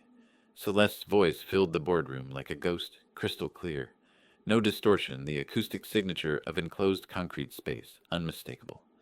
68 cents per dollar diverted through the LF Consulting subsidiary. 18 cents actual program delivery. The operating model is sustainable as long as new grants exceed previous commitments. The old man's equity stake covers our exposure if anyone audits. Brent closed his eyes. His own voice came next from the tablet speaker, and if he figures it out... Celeste again. North Shore Memory Care has a bed reserved under discretionary hold. Diminished capacity proceedings take 6 weeks if the family physician cooperates. Dr. Holbrook already signed the preliminary assessment. Kieran signs the consent affidavit. As next of kin, we petition for guardianship, and we control the trust structure. Brent's voice, he won't know what hit him.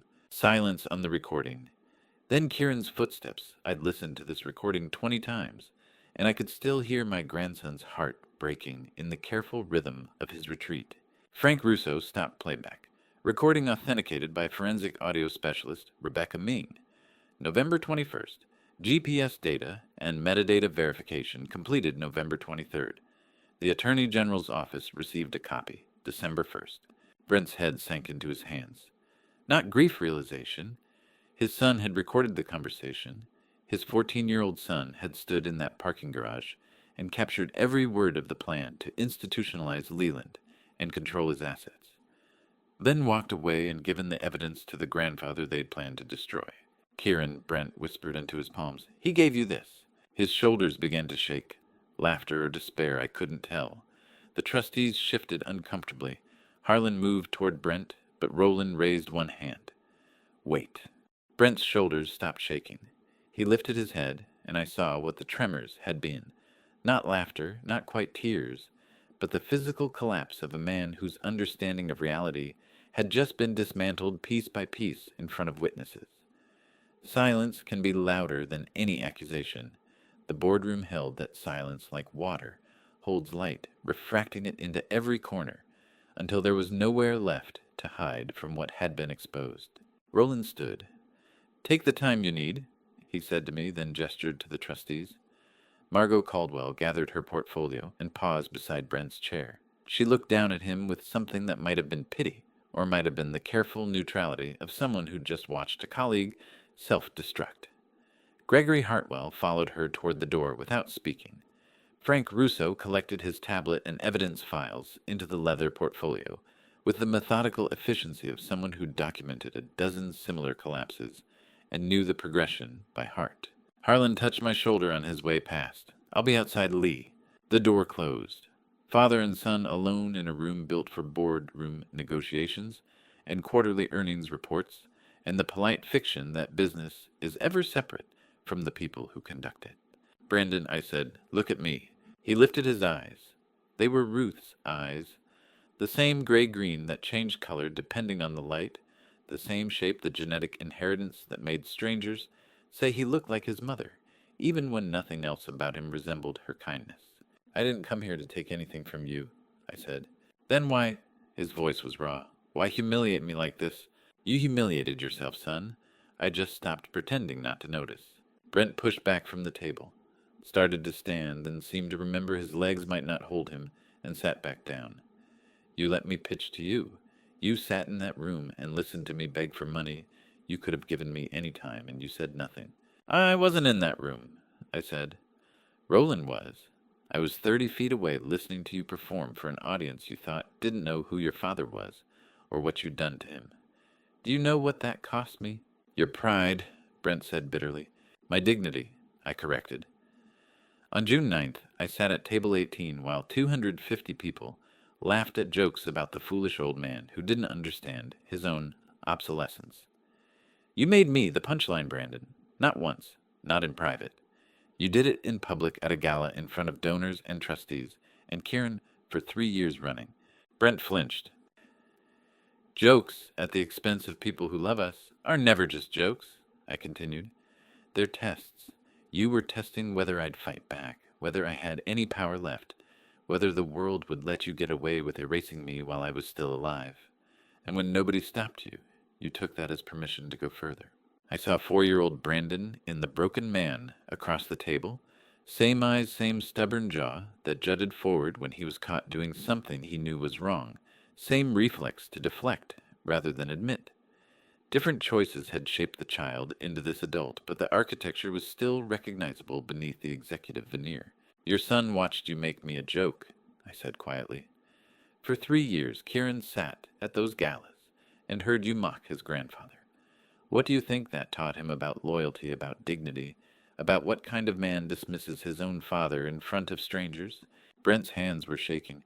"I didn't know about the equity stake. I swear I didn't know you had—" "That's the problem, Brandon. You never asked what I might have built while you weren't looking. You decided I was small, so I must be small. You decided I was powerless, so I must be powerless. You wrote the story and cast me in the role you needed, and it never occurred to you that I might have been writing my own story the entire time." "What do you want from me?" Brent asked. The question came out broken. "I want you to understand that quiet power is knowing when to speak and when to wait." I said, "I waited 38 years, not because I was weak, because I was building something you couldn't see and wouldn't have understood if I'd shown you." A knock at the door interrupted us. I turned.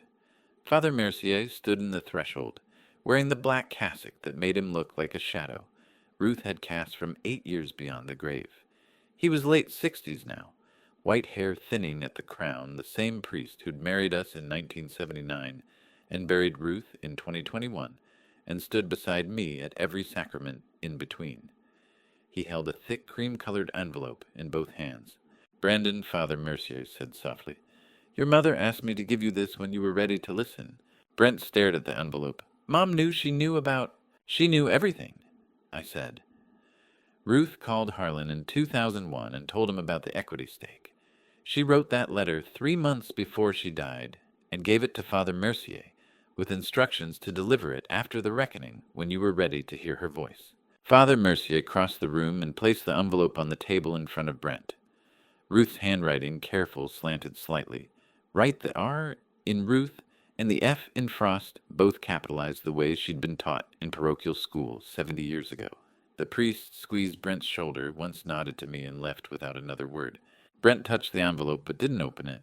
I buttoned Ruth's navy peacoat and picked up the scuffed briefcase, walked to the door and paused with my hand on the handle, not turning back.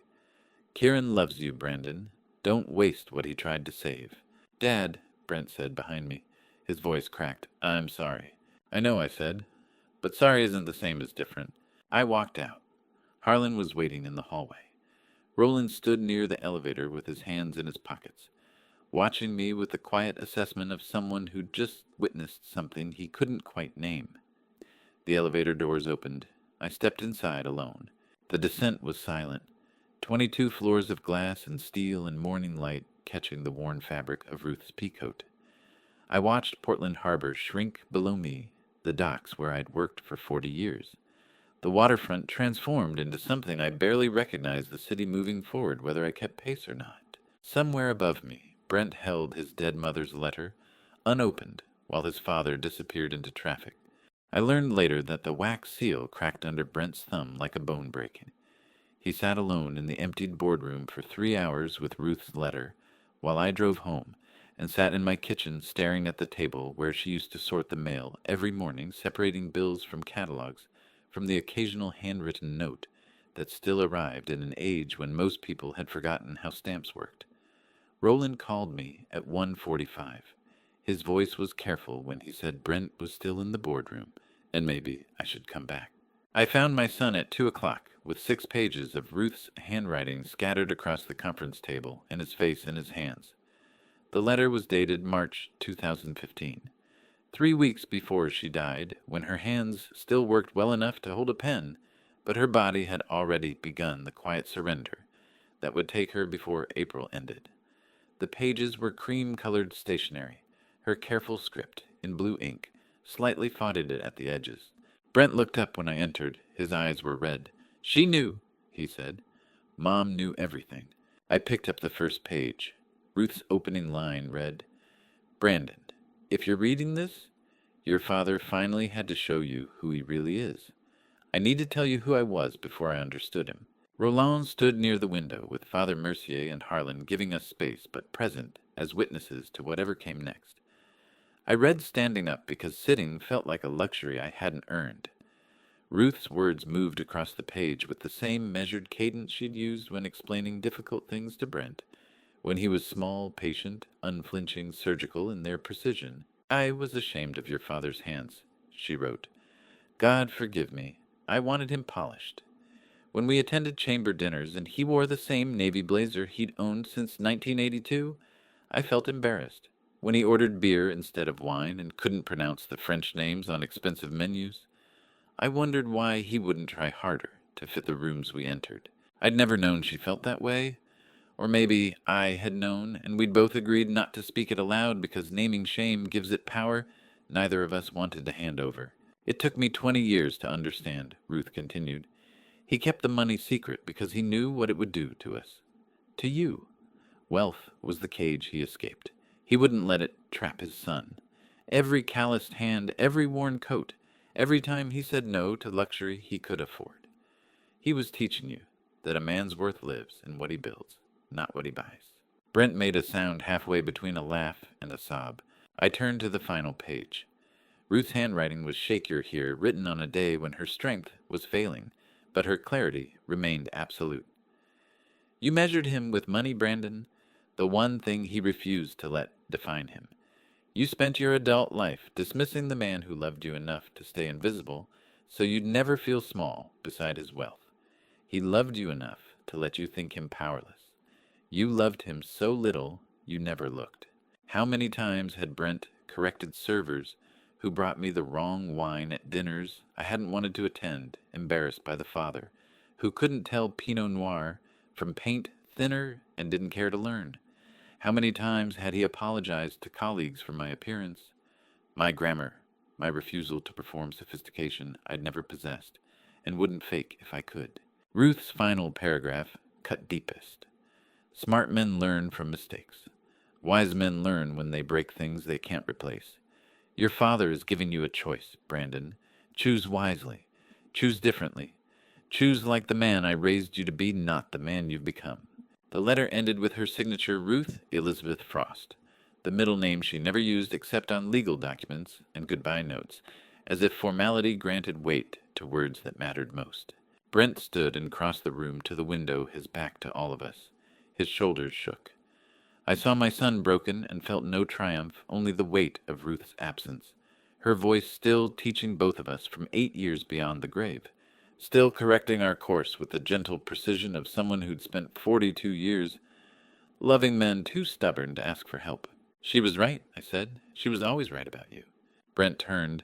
Tears tracked down his face unchecked. I'm sorry, Dad. I'm so sorry. Sorry is where we start, I said. Different is where we finish. Roland stepped forward, holding a leather folder. The 1998 trust documents include a withdrawal clause for accumulated dividends. Your father activated it this morning. He opened the folder and laid papers on the table beside Ruth's scattered letter. 25 years of equity returns calculated at standard maritime industry rates. Estimated fund value $12.3 million. Brent stared at the documents. The Ruth Frost Maritime Scholarship Fund, I said, in your mother's name, for kids like I was smart enough to build something too poor to afford the tools. Father Mercier will govern it with Judge Helena Drummond, retired from Maine Superior, Court Maritime Law Specialist. Neither of you need my permission or my input. The money's gone from my control the moment these papers are signed. Father Mercier spoke quietly from near the window. Your mother asked specifically that any fund established in her name serve students who work with their hands. She said the world teaches children to escape manual labor, but she married a man who proved dignity lives in building things that last. I looked at Brent. Keep the Conservation Alliance doors open if you want. Clear the ledgers, honestly. Pay back what was diverted. Make the 18% real or shut it down clean. Your choice. But do it like someone who understands that reputation is built in decades and destroyed in minutes. I crossed to where Brent stood by the window and placed my hand on his shoulder. First touch in 38 years. His shoulder tensed, then relaxed under my palm. Smart men learn when they break things, I said. Outside the boardroom, Kieran waited with Harlan in the reception area, unaware his grandfather had just built a bridge, and his father was deciding whether to cross it. The scholarship documents lay on the table beside Ruth's letter, her handwriting and legal typography side by side. The woman who'd taught us both how to measure worth, and the legacy she'd left to prove love, is the only currency that compounds across generations. 7 days after the reckoning, 2 widowers sat down to dinner. Roland chose the restaurant upscale Cape Elizabeth Place, with floor-to-ceiling windows overlooking the harbor and menus that listed dishes in careful script without printing a single price. The kind of establishment where wealth whispered instead of shouted, where the absence of numbers meant you were supposed to order whatever tasted good without doing arithmetic that might spoil the meal. We wore wool blazers over button-down shirts and looked like what we were old mariners dressed up more comfortable with diesel fuel than sommeliers carrying ourselves with the particular discomfort of men who'd spent their lives working with their hands, now sitting in rooms designed for people who hired others to do the building. Roland opened his menu and smiled. No prices means we can order whatever tastes good without doing math. Means I'm buying next time at the diner, I said. Deal, but tonight we're celebrating survival. The server brought water with lemon slices and left us to decide. Through the windows, Portland Harbor stretched dark and cold, lit by dock lights that reflected off black water in jagged yellow lines. December in Maine meant early darkness and the kind of cold that settled into your bones and stayed there until April lied about spring. Roland ordered seafood I couldn't pronounce. I ordered halibut because the word was simple and I knew what fish tasted like. When the server left, the conversation drifted to safe territory, how bitter the winter was shaping up, whether the harbor would freeze solid by February, the precision required in marine diesel repair work that most mechanics had stopped learning because computers had replaced intuition. You miss it? Roland asked. The work? No, sometimes, I said. Diesel work made sense. You tighten the right bolt that the engine runs. You replace the worn gasket the leak stops. People are harder. Roland laughed, spoken like a man who just dismantled his son's life. Rebuilt it, I corrected. There's a difference. Is there from where Brent was sitting might have felt the same? I considered that. The food arrived plated like art portions, smaller than I'd expected, but tasting better than anything had a right to taste, when it came garnished with words like aioli and reduction. We ate in the comfortable silence of men who'd known each other long enough that conversation didn't need to fill every gap. Roland set down his fork and looked out. At the harbor. Margaret hated that I worked Sundays, he said, his wife's name spoken aloud for the first time all evening. Told me ships would float without me watching. Said I treated the waterfront like it might disappear if I looked away. Ruth hated my calloused hands at fancy dinners, I said. Took me 30 years to realize she loved them anyway. Just wished I'd softened the edges enough to hold a wine glass without looking like I was checking it for leaks. Roland smiled. They saw us clearer than we saw ourselves. Two men who'd built maritime empires sat helpless before the memory of women who loved them. Wealth buys everything except one more conversation, one more morning across the breakfast table, one more chance to say the things you didn't know needed saying until the person who needed to hear them was 8 years gone, and the words piled up inside you, like cargo with no port to call. Margaret Whitfield died 15 years ago. Breast cancer that fought back for 3 years before winning. Ruth went faster pneumonia that turned lethal in 72 hours, her lungs filling with fluid, while I sat beside her hospital bed, holding her hand and pretending I wasn't watching her drown. Different deaths, same outcome.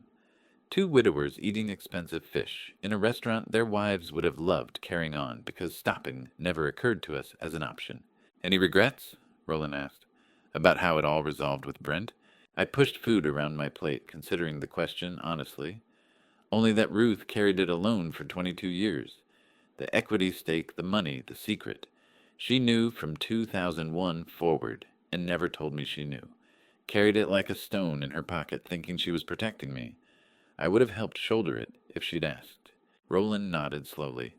She knew that. That's why she kept it. You would have refused the money entirely to spare her the burden. Some women protect the men they love by carrying weight in silence. Margaret did the same thing with the business debts in '94. Didn't tell me how bad the cash flow crisis was until I found the second mortgage papers she'd signed alone. They were smarter than us, I said. By half, Roland agreed. We finished dinner. Roland paid without looking at the bill. We shook hands in the parking lot, the firm grip of men who'd survived something together and come out changed on the other side. He drove north toward Falmouth. I drove south toward Portland and parked near the waterfront, where the fishing boats used to dock before the city turned working piers into tourist destinations. The restaurant's warmth gave way to December waterfront cold wind off the Atlantic that cut through wool blazers like they were tissue paper, harbor smell of salt and diesel, and the particular rot of old pilings. I walked to the edge of the pier and pulled the second envelope from my inside jacket pocket. Ruth's handwriting on cream stationery wax seal marked, "For my Lee when the storm passes." Harlan had given me this one separately from Brent's letter, with instructions to read it alone when the reckoning was finished. I broke the seal. The wax cracked clean. Ruth had used good sealing wax, the expensive kind that didn't crumble with age. 3 pages her careful script words meant for my eyes only. I read standing at the pier's edge with harbor wind trying to tear the pages from my hands. Read once, then again, then a third time, because some words rearrange themselves into new meanings when you give them space to breathe. My face softened reading. Decades of defensive posture lifted.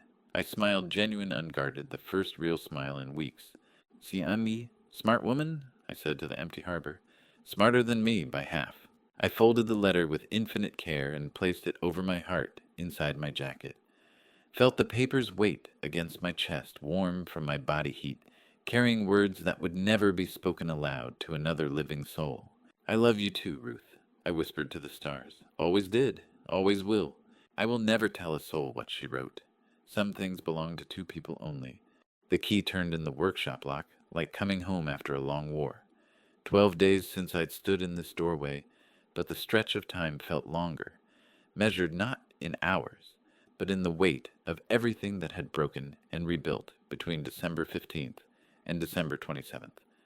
The door swung open on hinges I'd oiled in October, revealing the familiar territory I'd abandoned when boardrooms and lawyers and the machinery of reckoning demanded my presence in rooms I'd never wanted to enter. Workbench along the north wall, pegboard above it holding diesel parts, arranged by size and function, each tool in its designated shadow outline. Smell of motor oil and sawdust, and the particular scent of metal worked by human hands over decades. The space looked exactly as I'd left it, Coffee mug still sitting on the workbench, half-full diesel, injector assembly, disassembled across a clean rag, waiting for me to finish what I'd started before the world collapsed and reassembled itself into unfamiliar configurations. Still here, I said to the empty workshop. Still mine. I closed the door behind me and stood breathing workshop air. No boardrooms, no lawyers, no glass towers or equity percentages, or the exhausting performance of being someone other than the man who understood compression ratios and torque specifications better than he'd ever understand his own son. This was who I was, not those towers, not those rooms. This space where my hands built things that worked or didn't work according to principles that never lied. I brewed coffee on the ancient hot plate percolator that had survived 40 years of workshop service, same grounds to water ratio I'd learned from my father in 1965. The coffee burbled and hissed, filling the workshop with the smell of morning, regardless of the afternoon hour. I poured a cup and sat at the workbench, surrounded by tools worn smooth by my hands, each one carrying the shape of my grip in its handle. The diesel injector assembly waited exactly where I'd left it 2 weeks ago. I picked up the smallest component and turned it in the light. You don't care about equity stakes or boardroom speeches, I told the machine steel. Just torque specs and compression ratios. Honest work, honest results. I miss this clarity. The workshop made sense in ways people never would. You tighten the correct bolt to the proper specification, the engine runs. You replace the worn gasket, the leak stops. Cause and effect lived here in mechanical relationships that didn't require interpretation or forgiveness, or the exhausting navigation of emotions too complex to name. A bicycle bell rang outside. I looked up from the workbench to see Kieran through the window, parking his bike against the painted fence. He carried a blue tin cookies, I guessed from the shape. His cheeks were red from December cold, and he approached the porch with the particular uncertainty of a 14-year-old who doesn't know whether he's welcome. Kieran's bicycle bell sounded like forgiveness. 14-year-old courage arriving on 2 wheels with a peace offering he didn't need to bring, because I'd never blamed him for anything. I opened the door before he knocked. "Grandpa," he said, "brought cookies. Thought you might. If you want." "Get up here, boy," I said. Cold day for standing in the yard. He climbed the porch steps and followed me inside. I poured him coffee, half milk, the way he'd been drinking it since he was 12, and decided he wanted to be grown up enough for workshop beverages. We sat on the porch step because the workshop had only one chair, and sitting outside in December, cold felt appropriate for the kind of conversation that didn't require elaborate staging. The cookies were chocolate chips still warm from the bakery on Main Street. We ate in comfortable silence. Snow began falling first of the seasoned fat flakes that drifted down lazy and thick, already starting to accumulate on the fence I'd painted in June, before any of this started. "Good cookies," I said. "Yeah," Kieran agreed. "Snow's early this year." "Yeah." We sat eating cookies and watching snow cover the yard. 5 minutes passed without either of us feeling the need to fill silence with words. That's the gift of people who understand each other. Conversation becomes optional instead of mandatory, and quiet carries its own communication. Snow erased everything temporary left, only what was built to last fence workshop. Grandfather and grandson sitting close enough that our shoulders almost touched. Kieran set down his half-eaten cookie. "Are you angry at Dad?" I considered the question honestly. "Sad maybe, but anger burns fuel you can't replace. I'm too old for that." "He's been different," Kieran said quietly. "Since the meeting. Quieter. He closed the shell company, paid back the money, told the Alliance board he's stepping down as director." "That's a start," I said. "You think he'll be okay?" "Your dad is learning to build correctly now," I said. "Slow work, but it's the only kind that lasts. He spent 38 years cutting corners thinking shortcuts were efficiency. Now he's learning that foundations matter more than facades. That's worth something." Kieran leaned closer. "You don't hate him." "I never hated him," I said. "Disappointed, yes. Angry at what he became, yes. But hate, that's too heavy to carry at 71. Your father made choices that hurt people. Now he's making different choices. We'll see if different becomes permanent or just performance." "Thanks for not hating me," Kieran said. His voice was small. "For the recording." I put my arm around his shoulder and pulled him close. "You saved me, Kieran, from my own son's scheme and my own pride's blindness. That took courage I'm not sure I had at 14. You did the hardest thing a boy can do. You protected someone you love from someone else you love. That's not betrayal. That's wisdom. Kieran's head rested against my shoulder. We sat watching snow accumulate on the fence I'd painted 6 months ago before the gala, before the investigation, before everything broke and rebuilt itself into shapes we were still learning to navigate. The fence stood solid under its white covering. Good paint job, good foundation, built to last. I love you, Grandpa, Kieran said quietly. I love you too, boy. We finished the cookies as snow fell. 2 remained in the blue tin. The workshop door stood open behind us, not hiding who I was, not performing sophistication I'd never possessed, just existing in the space I'd built with my own hands. Kieran's breathing slowed and steadied against my shoulder. Snow covered temporary things and left permanent ones visible. Grace tasted like chocolate chips, and forgiveness felt like a grandson's weight against an old man's side. New Year's Day arrived without fanfare, just light breaking over cold water. I stood alone on Gloucester Harbor Pier at 6:45 in the morning, wearing Ruth's navy peacoat against January cold that came off the Atlantic like a living thing with teeth. The sun broke over the horizon in shades of gold and gray first light of 2024, touching the familiar docks where I'd worked 40 years before equity stakes and boardroom reckonings turned me into someone I'd never intended to become. New Year, I said to the empty harbor. Same water, same man. Everything changed. Nothing changed. The paradox settled into my bones with the comfortable weight of truth that doesn't require elaboration. 7 months since June 9th and Table 18, since I sat among 250 people who laughed at jokes about my obsolescence while my son performed for an audience that would never know what he was really worth until he stopped measuring himself by their applause. 7 months from humiliation to investigation to reckoning, to this moment standing on a pier in Gloucester at dawn, absolutely tranquil. Ruth knew. She always knew who I'd be when the noise stopped the same mechanic who married her in 1979 with diesel fuel still under his fingernails, who promised her nothing except his presence and his honesty and whatever he could build with his own hands. She'd known in 2001 when I discovered the equity stake and decided to keep it quiet. Known in 2015 when she wrote those letters 3 weeks before pneumonia took her. Known from the beginning that I'd choose silence over spectacle every single time because performance exhausted me, and authenticity was the only currency I'd ever learned to spend. I touched the peacoat collar and felt her absence like a physical ache that had dulled over 8 years but never disappeared. Some losses don't heal, they just become part of your architecture load. Bearing grief that holds up everything you build afterward. Table 18, I said to the sunrise. 250 people laughing felt like the end, but it turned out to be the beginning of Brent finally seeing me of Kieran.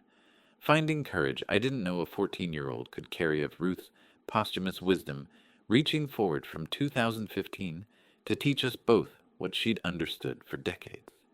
Funny how being invisible your whole life prepares you for one moment of being seen.